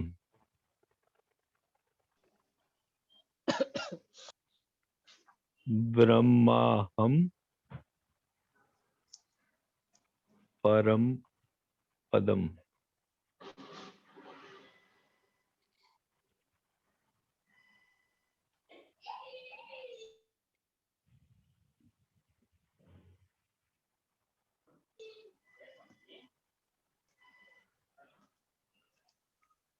ये मैंने शेयर भी सर कर आप दिया ये ग्रुप लिख में। के भेज सकेंगे, मतलब प्रॉपरली? नहीं, मैंने अभी डाल दिया ना ग्रुप में। नहीं वैसे नहीं, लाइक यू नो जैसे प्रॉपर हिंदी टाइपिंग होती है ना। हाँ, मैं आपको पीपीटी स्टाइल में बड़ा खूबसूरत से लिख कर भेज दूंगा, कोई दिक्कत नहीं है। हाँ, तो ये वाला जो मंत्र है ये बेसिकली श्रीमद् भागवत का मंत्र है। और श्रीमद् भागवत में जहाँ राजा परीक्षित जो हैं उनको पता है कि थोड़ी देर में उन्हें तक्षक सांप काट लेगा और वो मरने वाले हैं, तो जो ऋषि उनको भागवत सुना रहे थे उन्होंने कहा बस अब यहीं रुक जाओ, इससे ज्यादा सवाल जवाब करने की जरूरत नहीं है, समय आ गया है, बस अहम ब्रह्म परम धाम ब्रह्माहम परम पदम इस मंत्र की शरण में चले जाओ। और फिर जब तक्षक ने उनको काटा राजा परीक्षित को, तो उस टाइम पे राजा परीक्षित पहले से ही मुक्त हो चुके थे, उन्हें कोई कष्ट नहीं था। तो मेरे पास एक केस आया था जिसमें कि एक हम डॉक्टर हैं, डॉक्टर चांद भारद्वाज, उनके पास गए तो उन्होंने बोला कि भाई अब आपको ये कोई काम वाम संभालना है जो हम कर रहे थे। हमने कहा ऐसा क्या हो गया कि हमें संभालना है, आप कहाँ जा रहे हो? बोले नहीं एक्चुअली मैं ये डॉक्टर्स का मानना है कि शायद मेरे को जो है ना कैंसर हो गया है। तो मैंने कहा, कहाँ का कैंसर हुआ है? बोला मेरा हीमो, कैसे पता चला कि कैंसर है? बोला मेरा हीमोग्लोबिन 25 हो गया है, तो वो ब्लड थिकनिंग शुरू हो गई है, तो आई एम एक्सपेक्टिंग कि ये चीज वैसी हो। तो अब वो बड़े अच्छे आदमी हैं, मतलब मेरे को बड़ा लगाव है उनसे। तो मैं और आरती गाड़ी से वापस मेरठ आ रहे थे, तो रास्ते में ईस्टर्न एक्सप्रेस वे पड़ता है, बिल्कुल खाली रहता है, मतलब दूर दूर तक कोई गाड़ी नहीं होती है उस पे। तो हम गाड़ी चलाते रहे और फिर मैंने कहा आरती जरा इनकी हीलिंग कर, तो मैंने जोर जोर से बोलना शुरू करा ये मंत्र। तो पूरी गाड़ी में वही मंत्र ही मंत्र गूंज रहा था और आरती ने उसी मंत्र से उनकी हीलिंग करी। ऐसे करके हमने दिन में 3-4 दिन उनकी हीलिंग करी। उसके बाद वो डॉक्टर के पास गए, डॉक्टर ने उनका हीमोग्लोबिन चेक करा तो वो 15 पर आ गया था। तो इतने खुश थे कि मेरे को तो जो है वो डॉक्टर से उम्मीद थी कि वो, बट वो 25 से जो 15 पर हीमोग्लोबिन आया, दैट वाज अ मिरेकल। तो इसलिए इस मंत्र में बहुत पावरफुल है। तो इसलिए जो है ये बड़ा इंटरेस्टिंग सा पार्ट है इस मंत्र का। देखिए हमारे एपिक्स में ना हजारों लाखों चीजें भरी पड़ी हैं। हम जितना टाइम वेस्टर्न एपिक्स को पढ़ने में लगाते हैं, उसके मुकाबले 1% टाइम भी हम ईस्टर्न एपिक्स को पढ़ने और समझने में अपना टाइम देंगे ना, इसके अंदर चमत्कार की क्षमता है। वेस्टर्न में चमत्कार नहीं कर सकते आप मेरे को बोलो, मैं आपको 1000 ऐसे चमत्कार करके दिखाऊंगा जो पूरी वेस्टर्न कम्युनिटी मिलकर भी नहीं कर सकती। पूरी कम्युनिटी, उसका सारा श्रेय जो है वो इन्हीं किताबों को जाता है। अगर मैं रामचरितमानस में चीजें नहीं पढ़ता, इन पुराणों में चीजें नहीं पढ़ता, तो मुझे कभी भी नहीं पता चलता इतने इतने मिरेकल्स हैं इसके अंदर। बट यस, टाइम लगाना पड़ता है। और पर जितना टाइम हम वेस्टर्न एपिक्स को पढ़ने में लगाते हैं उसके मुकाबले तो 1% टाइम भी बहुत है। मतलब मेरी सारी रिसर्च जर्नी जो है पिछले 5-6 साल की ही देन है। और आज जब मैं अपने सब्जेक्ट में बात करता हूँ ना, तो बड़ा से बड़ा तीरंदाज हो अपने सब्जेक्ट का मेरे सामने नहीं बोल सकता। तो इसलिए जो है, और अभी तक तो कोई ऐसा बंदा भी नहीं सामने आया पिछले 5-1 साल के अंदर कि जो ये बोले कि जी मुझे मेरा सब्जेक्ट पता है, बताओ आप क्या जानते हो। तो ऐसा कोई बंदा नहीं आया मेरे सामने। तो ये सारा का सारा जो देन है ना, ये हमारे अपने जो पुराण वेद, ये जो बुक्स है ना, इनकी देन है ये। सर आपका कौन सा सब्जेक्ट था? मैं तो जी एमबीए मार्केटिंग वाला हूँ। मेरा 2011 में मैंने एमबीए मार्केटिंग, मतलब 2011 में मैं 16 साल जॉब कर चुका था एमबीए मार्केटिंग करके। मैं डीजीएम था वीडियोकॉन टेलीकॉम में। तो मेरा तो कोर सेल्स एंड मार्केटिंग था। 2011 में मैंने और आरती ने अपना काम शुरू करा। तब फिर 2011 में मैंने अपना एमए संस्कृत करा, फिर उसके बाद पीएचडी करी संस्कृत में। अभी मैंने डीलिट के लिए रजिस्टर करा है जी। सब्जेक्ट कौन सा था पीएचडी का? पीएचडी संस्कृत में करी मैंने। पर संस्कृत में, पर उसमें भी सब्जेक्ट होगा। तो अच्छा, मेरा टॉपिक जो है, मेरा टॉपिक था कौटिल्य अर्थशास्त्र में स्वरोजगार की योजनाएं। ओके। अब मेरा जो डीलिट का जो टॉपिक है वो है बीज मंत्र चिकित्सा।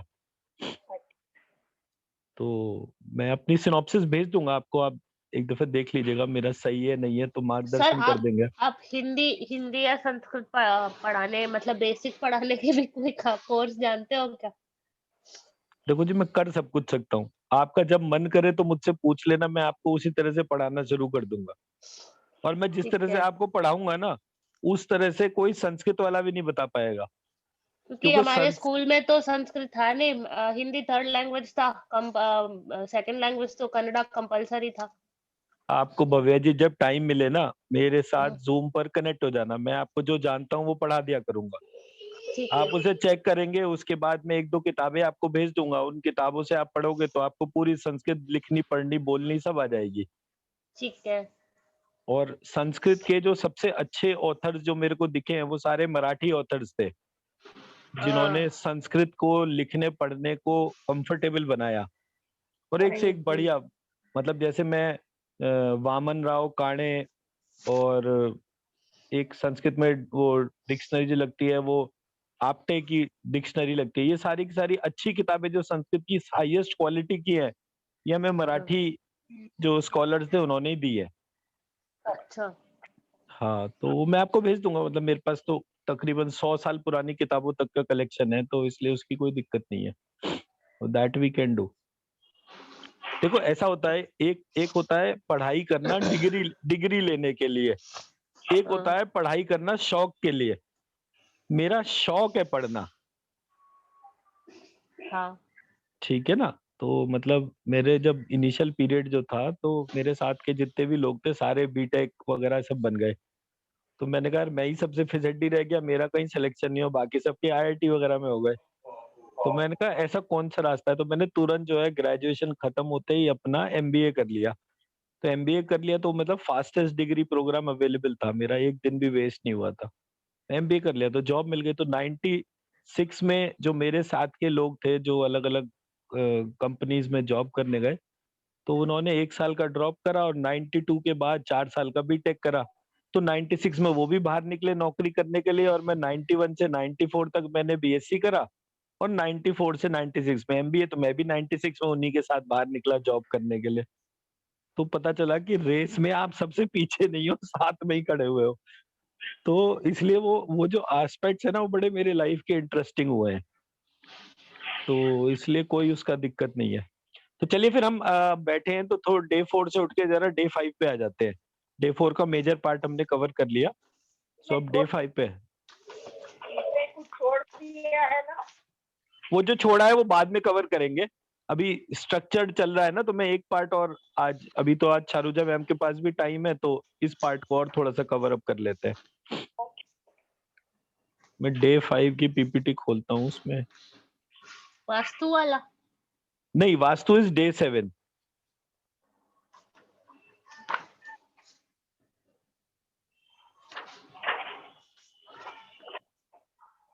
अच्छा, जो आपने बाद में भेजा था पीपीटी, हाँ जी, उसका प्रिंट आउट नहीं लिया है सर मैंने अभी तक।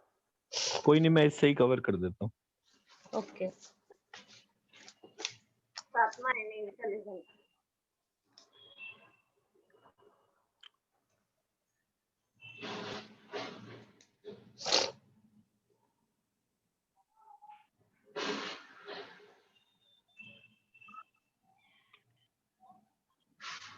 इसमें हम इस वाली स्लाइड पे आते हैं। इस वाली स्लाइड पे आ जाइए। श्रीमन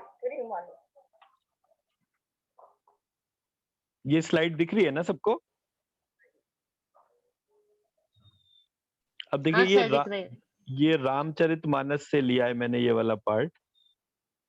इसमें क्या लिखा हुआ है? मोह सकल व्याधिन कर मूला, तिनते पुनि उपजई बहुसूला, काम बात कफ लोभ अपारा, क्रोध पित्त नित छाती जारा, प्रीति करई जो तीनों भाई, उपजई सन्निपात दुखदाई, विषय मनोरथ दुर्गम नाना, ते सब सूल नाम को जाना, ममता दादु कंडु ईर्षाई, हर्ष विषाद ग्रह बहुताई, पर सुख दे की जरनी सोई छई, कुष्ठ दुष्टता मन कुटलई। ठीक है, मतलब क्या हुआ? सारे रोगों की जड़ ये मोह रूपी अज्ञान है। इन व्याधियों से फिर बहुत से शूल उत्पन्न होते हैं। काम वात है, लोभ अपार बढ़ा हुआ कफ है, और क्रोध पित्त है जो सदा छाती जलाता रहता है। यदि कहीं ये तीनों भाई वात पित्त और कफ प्रीति कर ले, मिल जाएं, तो दुखदायक सन्निपात रोग उत्पन्न होता है। कठिनता से प्राप्त पूर्ण होने वाले जो विषयों के मनोरथ हैं वे सब शूल कष्टदायक होते हैं। इनके नाम कौन जानता है? अर्थात वे बहुत सारे हैं। ममता दाद है, ईर्ष्या डाह खुजली है, हर्ष विषाद गले के रोगों की अधिकता है, गलगंड कंठमाला या घेंगा आदि रोग। पराये सुख को देखकर जो जलन होती है वही शयी है। शयी कहते हैं टीबी को। दुष्टता और मन की कुटिलता ही कोढ़ है। So skin diseases. ठीक है, ये रामचरितमानस में लिखा हुआ है। तो जब मैंने ये पढ़ा तो ये रामचरितमानस लिखी गई थी अराउंड 1600 के करीब, 1500 अकबर के टाइम में राम तुलसीदास जी हुए थे। तो ये तुलसीदास जी ने तब लिखा। तो अभी एक लेटेस्ट ऑथर मैं पढ़ रहा था, लुइस हे एमडी। आप में से अगर किसी ने नाम सुना हो तो उसने बुक लिखी थी heal your body heal your soul. Louise Hay MD. अब उसने क्या करा, उसने एफर्मेशंस बोले और एफर्मेशन से 300 के करीब रोगों को उसने ठीक करा। तो सब लोग पूरी दुनिया में उसका नाम कि देखो लुइस हे ने ये कर दिया, ऐसे ठीक कर दिया। तो मैं देखने लगा कि इसका सोर्स कोड क्या होगा, उसने वहां तक सोचा कैसे। तो यहाँ पर जब मैंने ये पढ़ा तो आप देखो कितना मजेदार है। इसने बोला वात पित्त और कफ, इन तीनों से, अब आयुर्वेद में जितनी भी बीमारियां हैं वो केवल इन तीन से बनती हैं, वात पित्त और कफ से। तो अब वात को इसने बोला काम, कामना, लोभ को बोला कफ और क्रोध को बोला पित्त। बराबर। अब जब इसने ऐसा बोला तो मैं सोचने लग गया कि अगर हमारे यहाँ मंत्र जो है वो विचार को कहते हैं, अब यहाँ पर इसने वात पित्त और कफ को भी विचार बना दिया, क्योंकि काम, कामना जो है वो भी विचार है, लोभ जो है वो भी विचार है और क्रोध जो है वो भी विचार है। तो यहाँ पर तुलसीदास जी ने इस बात का ब्रिज कनेक्ट कर दिया। अब जैसे ही ये ब्रिज कनेक्ट हुआ तो इन्होंने कहा भी इतनी सारी जो बीमारियां हैं ये सब इसी थॉट से ही कनेक्टेड है। तो मैंने तुरंत जब इसको ध्यान से देखा तो मैंने ये ग्रिड बनाया और इस ग्रिड में वात को लिखा काम। अब वात, काम किसे कहते हैं? वांट्स एंड डिजायर्स को। करेक्ट। फिर उसके बाद लिखा मैंने कफ, कफ को लिखा लोभ, और कफ, लोभ का मतलब होता है होल्डिंग दी वांट्स। ठीक है। फिर लिखा मैंने क्रोध, पित्त के लिए लिखा क्रोध, और क्रोध कब आता है? जब हमारे पास में इनकम्प्लीट विशेज एंड वांट्स होती है। हमारी कोई इच्छा पूरी नहीं हुई, फट से गुस्सा आ जाएगा। इच्छा होना मतलब किसी भी चीज के लिए, अरे मैं खामखा यहाँ पड़ा हूँ, अच्छा खासा ऑस्ट्रेलिया में जा सकता था अपने वीकेंड के लिए या घूमने फिरने के लिए, तो वहां तक जो है इच्छा। फिर है मजा आ रहा होता ना इस समय ऑस्ट्रेलिया में, वो लोभ हो गया, उसी में ही अटका हुआ हूँ, मन ही वहीं पे फंसा हुआ है। और फिर वो हुआ नहीं पूरा, आपको पता चला कि आप वहीं मेरठ में ही बैठे हो, सारी दुनिया में कोरोना पड़ा है, कहीं नहीं जा सकते, तो क्रोध उत्पन्न हो गया। तो इस प्रकार से हम इन तीन डोमेन में भटकते रहते हैं। तो जब हम भटक रहे थे तब मैंने इसकी रेमेडी देखी, तो मैंने लिखा जितने भी वात रोग हैं उनके लिए जो मेडिसिन है वो श्रीम बीज है। जितने भी कफ के रोग हैं उसके लिए मेडिसिन है रीम, और जितने भी पित्त के रोग हैं उसके लिए मेडिसिन है क्लीम। ठीक है जी। वो आपने नहीं लिखा। क्या नहीं लिखा? क्लीम ये क्लीम ऊपर लिखा है ना सबसे कॉर्नर में। किसके लिए? क्रोध के लिए। ये क्रोध के लिए है। काम, वात जो है वो श्रीम के है, और कफ जो है वो ह्रीम है। तो श्रीम, ह्रीम, क्लीम तीनों लिख दिए मैंने यहाँ पे। अब क्या है कि किसी, अब आयुर्वेद में जितनी भी बीमारियां हैं उसके 7 स्पेक्ट्रम होते हैं। वात पित्त और कफ 3 ही हो गए, 3 इनके कॉमन हो गए, वात और कफ, वात और पित्त और कफ। ठीक है। और एक इनकी कॉमन डोमेन हो गई जिसमें त्रिदोष होता है, यानी वात पित्त और कफ तीनों ही कुपित होते हैं। तो अब मैंने इससे जो है वो बीज मंत्र लिखे और ये बीज मंत्र मैंने शेयर कर दिया आप लोगों के साथ में। तो पहला आ गया श्रीम और ह्रीम, दूसरा आ गया श्रीम और क्लीम, तीसरा आ गया ह्रीम और क्लीम, और चौथा हो गया श्रीम ह्रीम क्लीम। तो 4 ये हो गए, 3 हो गए श्रीम ह्रीम क्लीम। तो इस तरीके से हमारे पास में ये किसी भी बीमारी को एड्रेस करने के लिए हमने ये स्ट्रक्चर बना दिया। कितनी बार लिखना है? 43 डेज में 1.25 lakhs टाइम लिखना है। अब 43 डेज का मतलब हो गया एक दिन में 3000 टाइम्स। तो कोई भी बीमारी को अपने कब्जे में लेना है तो इस प्रकार से वो बीज मंत्र को उतने दिन उतनी क्वांटिटी लिखनी होती है। ठीक है, अब आ जाइए नेक्स्ट स्लाइड पे। तो यहाँ पर भी इसने सारी बीमारियों के नाम दे रखे हैं। अहंकार अत्यंत दुख देने वाला, डमरू गांठ का रोग है, दंभ कपट मद और मान, नेहरुआ, नेहरुआ मतलब नसों का रोग, तृष्णा बड़ी भारी उदर वृद्धि, जलोदर रोग जिसके पेट में पानी भर जाता है बार बार। 3 प्रकार से पुत्र, धन और मान, केवल इन्हीं की इच्छा करने से जो है प्रबल तिजारी मतलब पेनफुल होता है ये। ठीक है, एक ही रोग के वश होकर मनुष्य मर जाता है। फिर ये तो बहुत से असाध्य रोग हैं, ये जीव को निरंतर कष्ट देते हैं। ऐसी दशा में वह समाधि शांति को कैसे प्राप्त करे? तो इस प्रकार से समस्त जगत में समस्त जीव रोगी हैं, जो शोक, हर्ष, भय, प्रीति और वियोग के दुख से और भी दुखी हो रहे हैं। मैंने ये थोड़े से मानस रोग कहे हैं, ये हैं तो सबको, परंतु इन्हें जान पाए कोई विरले ही है। अब तुलसीदास जी भी कह रहे हैं कि इस प्रकार से कोई जानता हो तो वो उसका बड़ा डिफरेंस आए। तो हमने जो है इस वाले एस्पेक्ट को ही लोगों से कनेक्ट करने के लिए ये पूरे स्ट्रक्चर बनाए। तो इसको पढ़िएगा तो ये पढ़ने में बड़ा अच्छा लगेगा आपको। अब आते हैं मेन श्रीम। श्रीम बीज की एप्लीकेशन कहाँ पर है? Anything which is pertaining to intelligence, all kind of emotions या सॉफ्टवेयर, जैसे diabetes, BP, Alzheimer, Parkinson, autism, ये सारी बीमारियां जो है ये श्रीम बीज से ठीक होती हैं। कितनी क्वांटिटी लिखनी है? 3000 टाइम्स डेली लिखना है, 360 डेज विद बोथ हैंड्स। ये इसकी लिमिट्स डिफाइन कर दी। बोथ हैंड्स का मतलब क्या है? आपने आज मान लीजिए 3000 टाइम श्रीम लिखना है तो 3000 टाइम आपने श्रीम लिखा और 10 टाइम्स लिखा लेफ्ट हैंड से। फिर अगले दिन 10 को 15 कर लिया, 15 को 20 कर लिया, ऐसे ही उतना टोटल लिखना एक दिन में 3000 है, बट इसको धीरे धीरे करेंगे। तो ऐसे करके ये आपका एक साल में तकरीबन जो है 360 डेज के तौर पे 9 साइकिल्स 43 डेज की चलती है। तो आप 10-1 लाख बार ये बीज लिखते हैं, और ये बीज लिखने से आप देखेंगे कि वो बच्चा जो है जिसको आप ये लिखवा रहे हैं उसकी एनर्जी पे कितना फर्क पड़ता है। तो अगर किसी भी मदर को जो इन बीमारियों में से, इनमें से कोई सी भी बीमारी से बच्चा अगर है, तो इस तरीके से आप उसको धीरे धीरे मदर को भी और उस बच्चे को भी ट्रेनिंग देना शुरू करेंगे तो आप देखेंगे उस बच्चे की हेल्थ बहुत तेजी से ठीक हो जाएगी। 1 साल जो है बहुत ज्यादा मेहनत होगी, बट उस 1 साल के बाद उस बच्चे की लाइफ लॉन्ग उसमें फर्क आ जाएगा। ठीक है, आते हैं अब श्रीम यानी वात दोष से उनके और बच्चा sir I have a question. अगर वो बच्चा लिख नहीं पा रहा है तो उसकी मम्मी या पापा लिखे तो चलेगा क्या? हाँ, वो चलेगा, दौड़ेगा, बल्कि चलेगा नहीं दौड़ेगा। मम्मी और पापा लिखें और उस बच्चे को हाथ के हाथ साथ में बिठाकर लिखें।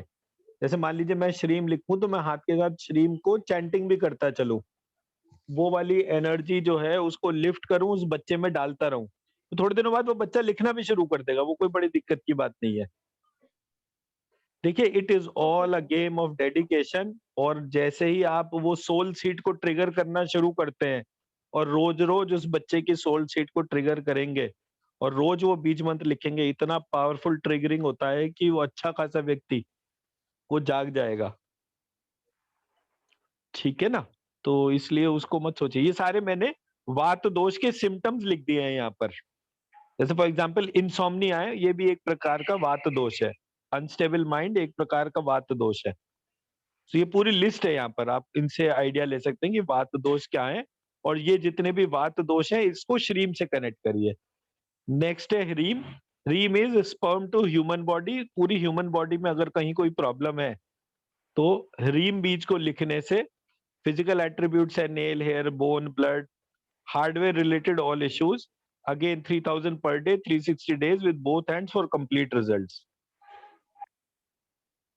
फिर आते हैं रीम जो है वो कफ है, कफ के लिए एनोरेक्सिया, ड्राउजीनेस, एक्सेसिव स्लीप, ये सारी लिस्ट ऑफ डिजीजेज है जो आदमी के अंदर आती है, जिसका कफ के दोष हैं, जिसके अंदर hardening of the blood vessel, ये सारा कुछ। ठीक है, इसके बाद आता है क्लीम। क्लीम is unknown which is the security system. हमें नहीं पता किसी भी व्यक्ति को क्या बीमारी है, बट हमें अगर वो नहीं पता कि उसे क्या बीमारी है, हम उसको डायग्नोज भी नहीं कर पा रहे, इन दैट सिचुएशन उसको क्लीम की डोमेन का मानिए और उसकी सोल को कनेक्ट करके 3000 टाइम्स पर day, 360 days with both hands और फॉर कंप्लीट रिजल्ट, ये उसकी क्लीम की डोमेन आती है। क्लीम जो है पित्त है, और पित्त रिलेटेड रोग कौन कौन से होते हैं? बर्निंग सेंसेशन होता है, स्कॉर्चिंग होता है, बर्निंग, बॉइलिंग, फ्यूमिंग, ये सारी की सारी जो है डिजीजेस जो है इसकी हमने यहाँ पर लिस्ट दे रखी है। हर्पीज इसके अंदर लिखा हुआ है। हर्पीज जो है वो क्लीम बीज को यूज करने से होता है। Herpes is a very painful disease. जिस किसी को हो जाता है ना, वो बस रो ही पड़ता है कि भगवान मार दे लेकिन ये बीमारी ना दे, और महीनों तक उसमें दर्द नहीं जाता है। तो मतलब मैं जिन चीजों को हाईलाइट कर रहा हूँ आपके सामने, मतलब बेसिकली वो बड़ी इम्पॉसिबल सी डोमेन है ठीक करना, बट अगर हम जरा सा भी अच्छी तरह से एफर्ट करते हैं तो ये सारी बीमारियां उस शरीर में होंगी ही नहीं। मैं समझा पाया मेरी बात? तो फिर मैंने यहाँ पर इस वाले उसमें एक हीलिंग का वो दे रखा है, शेड्यूल दे रखा है कि हमें अपना लाइफस्टाइल किस तरीके से रखना चाहिए, कब खाना खाना चाहिए, कब पानी पीना चाहिए, लाइकवाइज कौन सी मेडिटेशन है उसको कैसे करना है, वो पार्ट है। ठीक है। अच्छा, ये अहम ब्रह्म परम धाम ब्रह्माहम परम पदम यहाँ लिखा हुआ भी है। Mantra, drinking, reading the command, protocols, ये बेसिक पार्ट है। बॉडी पार्ट्स के लिए सेंसिटाइज करना, asking the body part affected, check the alphabet of body part, apply श्रीम बॉडी पार्ट, साउंड श्रीम, it is advise to clean before healing, stabilize, cut cords, clean yourself again, give thanks. ये सारे मैंने इसके अंदर protocols बना बना कर डाल दिए हैं, सो दैट आप इस प्रोसेस को फॉलो करोगे तो आपको ये चीज पता चल जाएगी कि ये किस तरह से कर रखा है हमने।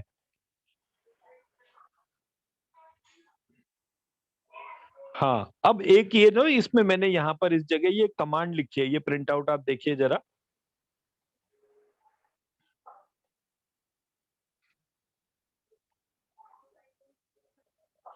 यहाँ पर मैंने सब लोग है ना लाइन पे? हाँ जी। हाँ जी, Yes, ठीक है, sir. ठीक है। अब ये जो कमांड है शारुजा मैम, आपके पास जितने भी पेशेंट आते हैं, अगर आप ये कमांड उनसे बुलवाना शुरू कर देते हैं, इसको आप इंग्लिश में भी लिख सकते हैं, सो बट हिंदी, मैंने इसको हिंदी में ही सोचा था। तो समस्त रोग सोचने के तरीके से होते हैं, हम आभारी हैं इस रोग के जिसने हमारा ध्यान इस तरफ आकर्षित किया। समस्त रोगों का मूल हमारे मोह रूपी विचार हैं। मेरे शरीर तथा इसमें वास करने वाली आत्मा मुझ पर अपनी कृपा बनाए, जिसकी वजह से बुद्धि सही हो, बुद्धि के सही होने से ये हमारे विचार सही हो, विचार ठीक होने से हमारे रोग अपने आप शरीर से भाग जाते हैं। अब मेरे शरीर में कोई भी रोग का कीटाणु शेष नहीं रह गया है और मैं बिल्कुल स्वस्थ हूँ। मैं इस शरीर से क्षमा चाहता हूँ कि मेरे नेगेटिव विचारों ने इसे कितना कष्ट दिया, और अब मैं प्रायश्चित स्वरूप इसको स्वीकार करता हूँ तथा आगे ऐसा नहीं होगा इसका संकल्प करता हूँ। हमारे शरीर का कारण यह आत्मा जो हमारे दोनों कानों के बीच में निवास करती है, इसने हमारे शरीर एवं मन का निर्माण किया है तथा यह समस्त रोगों का भक्षण भी करती है। इसने हमारा निर्माण एक उद्देश्य के लिए किया है। इस ध्यान से हमारे दुर्ग रूपी शरीर की दुर्गा शक्ति जागृत हुई, जिससे श्रीम ह्रीम क्लीम ने हमारे आत्मिक 5 तत्व, मानसिक 5 तत्व तथा शारीरिक 5 तत्व का निर्माण किया। इसके जागने से हमारे शरीर में वात, कफ, पित्त में समता आ गई है। समता आने से वायु प्राण में, अग्नि तेज में, जल ओज में परिवर्तित हो रहा है। हमारे शरीर की रोग प्रतिरोधक क्षमता बगलामुखी जागृत हो गई है और हमारे शरीर के प्रत्येक सेल को एक सुरक्षा चक्र प्रदान कर रही है। प्रत्येक रोग के लड़ने के लिए हमारा cell, tissue, organ system, inter system सब रेडी है। हमारे शरीर में गरुड़ जी जो विष्णु जी के वाहन है, वह अमृत वर्षा कर रहे हैं, जिससे हमारे शरीर में जितने भी सेल्स और रोग में अफेक्ट होने से नष्ट हुए थे, वह सब जागृत हो गए हैं तथा उनमें नव निर्माण हो गया है। इस अमृत वर्षा से हमें चेतना हुई तथा हमारे शरीर में जो भी 70-80 शक्तियां हैं, 21 जागृतियां हैं, आदि का हमसे संबंध बना तथा समस्त कार्य पूर्ववत चालू हो गए हैं। हम जो भी भोजन करते हैं उससे शुद्ध रस बनता है और उस शुद्ध रस से रक्त, अस्थि, मांस, मेद, मज्जा, शुक्र, रोम, नख, स्नायु बन रहा है। हमारे शरीर में किसी भी बाहरी विचार, भूत प्रेत आदि का कोई प्रभाव नहीं है। हमारे जीवन में हमें प्लवमान प्लवमान हनुमान जी का नाम था पहले, हनुमान जी की तरह उद्देश्य की प्राप्ति हुई है तथा लक्ष्य प्राप्त हुआ है, आत्म साक्षात्कार। मेरे गुरु, देवता और आत्मा तीनों एक हो गए हैं तथा अब मेरे जीवन में प्रत्येक क्षण केवल शुभ की ही प्राप्ति होनी है। ईश्वर ने हमें नींद से जगाया है, अब हमें बहुत कार्य करने हैं, जिसके कारण ईश्वर ने हमारी सृष्टि की है। ये मेरे कोर्स का ना जिस्ट है एक तरीके से, मतलब ये जो भी आप 7 दिन में पढ़ते हैं, ये पूरा मैंने एक समरी बनाकर यहाँ पर लिखा है। इस कमांड को हम जितना ज्यादा पेरेंट्स है या जिनके पास पेशेंट्स हैं उनसे इस चीज को हम जितना ज्यादा बोलते हैं, मतलब कम से कम 9 बार इसको पूरा बोलना चाहिए और मन में यही भाव लाना चाहिए जो इसमें थ्योरेटिकली कहा गया है। आप देखिए, मैंने इससे भी इतने सारे मिरेकल्स करे। लोग बाग रात को मुझे ढूंढ रहे थे और मैं अवेलेबल नहीं था। बोले सर इतने परेशानी थी, समझ में नहीं आया कि इतनी सीरियस तबीयत खराब हो गई, रात को 11-12 बजे डॉक्टर के पास जाए या क्या करे, और कोई अवेलेबिलिटी नहीं हो रही थी। तभी मुझे ध्यान आया, तो वो पीपीटी में ये कागज पे जो कमांड लिखी हुई थी मैंने 9 बार पढ़ी और मैं उसके बाद बिल्कुल ठीक हो गई। ये मुझे लोगों ने कमेंट दिया उसके बाद में। मैं समझा पाया मेरी बात? Yes, sir. So it is a magical command and it acts very miraculously. Sir, was that person meditating when he was giving these commands? नहीं, बिल्कुल भी नहीं। वो सिर्फ जैसे मैं पढ़ के सुना रहा हूँ आप लोगों को, वो सिर्फ ऐसे ही पढ़ता जा रहा था बार-बार। Because I mean, if I associate with it, what I find is it's your thoughts also which gives you the strength, and it diverts your attention to the positivity also, the way you have framed all the sentences. So it gives you a inner confidence of how to heal it to yourself.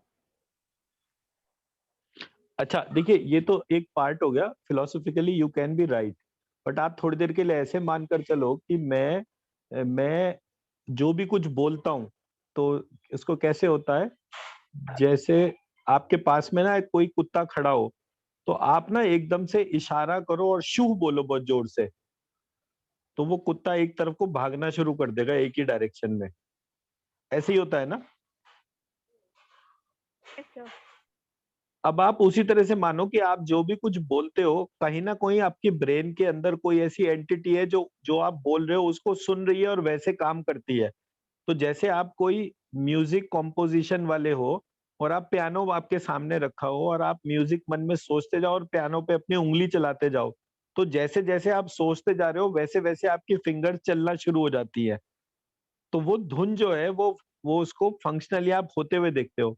तो मैंने ये महसूस करा कि अगर मैं इस तरह की एक कमांड बना दूं और मैं इसको बार-बार बड़े मन से बोलना शुरू करूं, तो जैसे-जैसे मैं इसको बोलता जाऊंगा वैसे-वैसे वो बॉडी उसी तरह से परफॉर्म करेगी।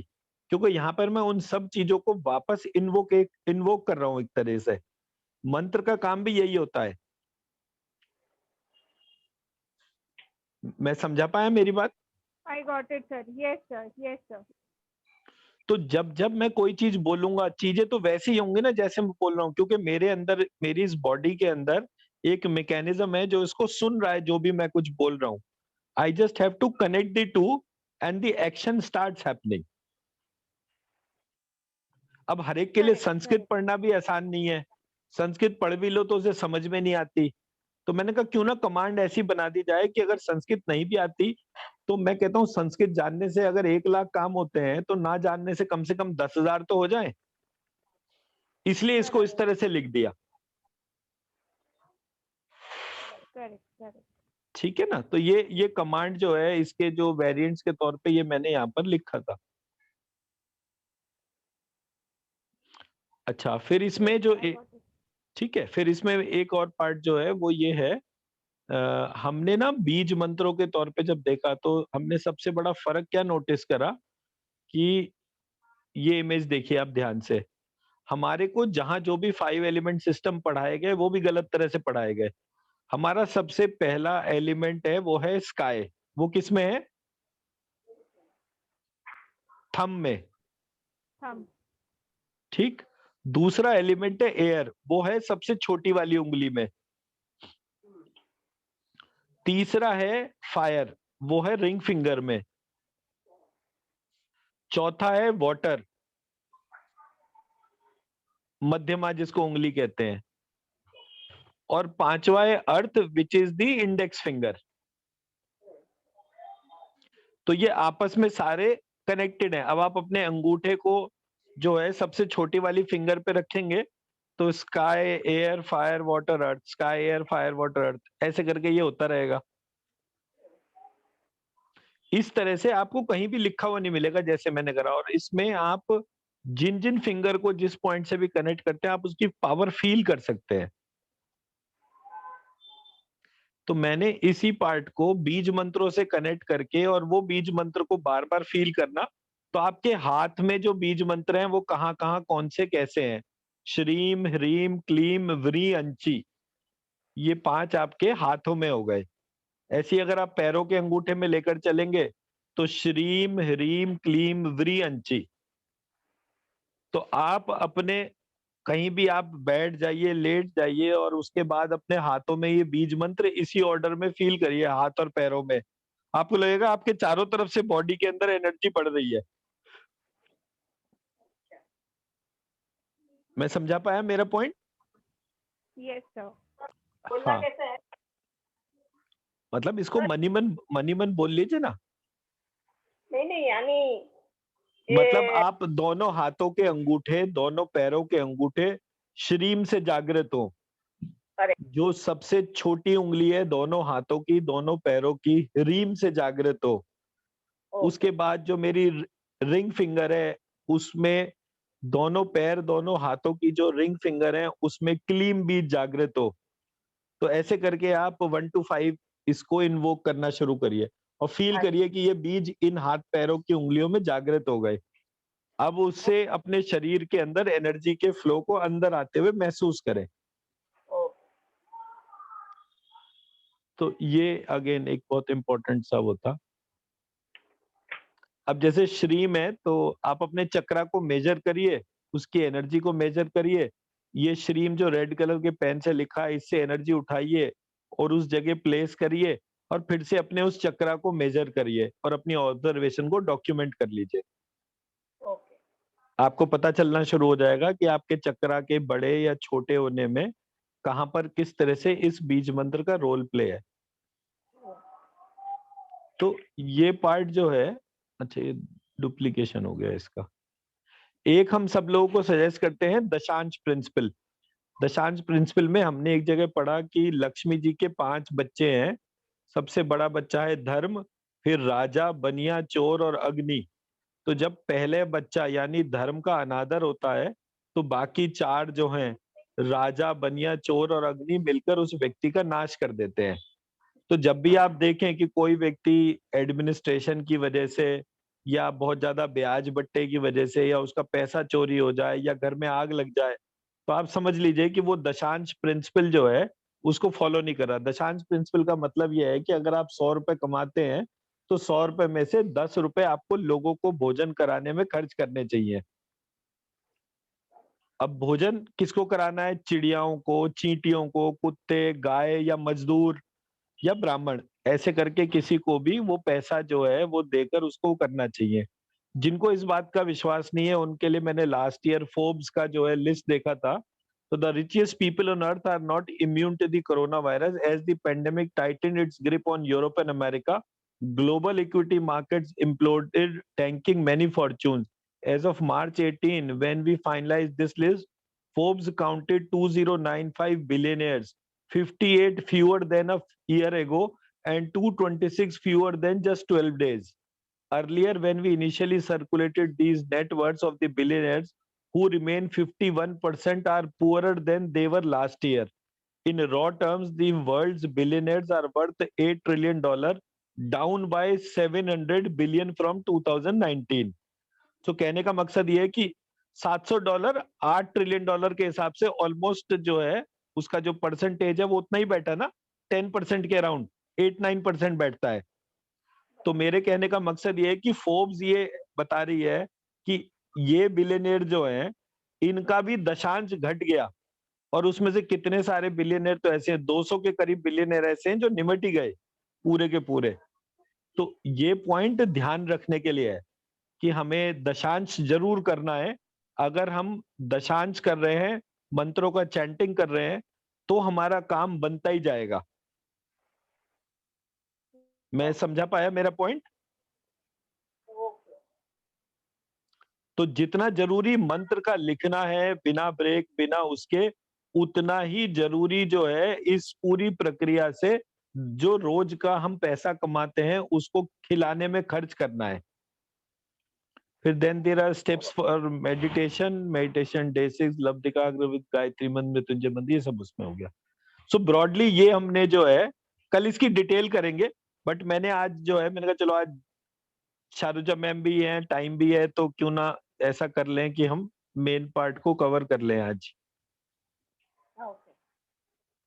तो all this is our program all about. ये भव्या जी कहाँ गए? अच्छा चले गए वो, ओके। तो this is what all this program is all about.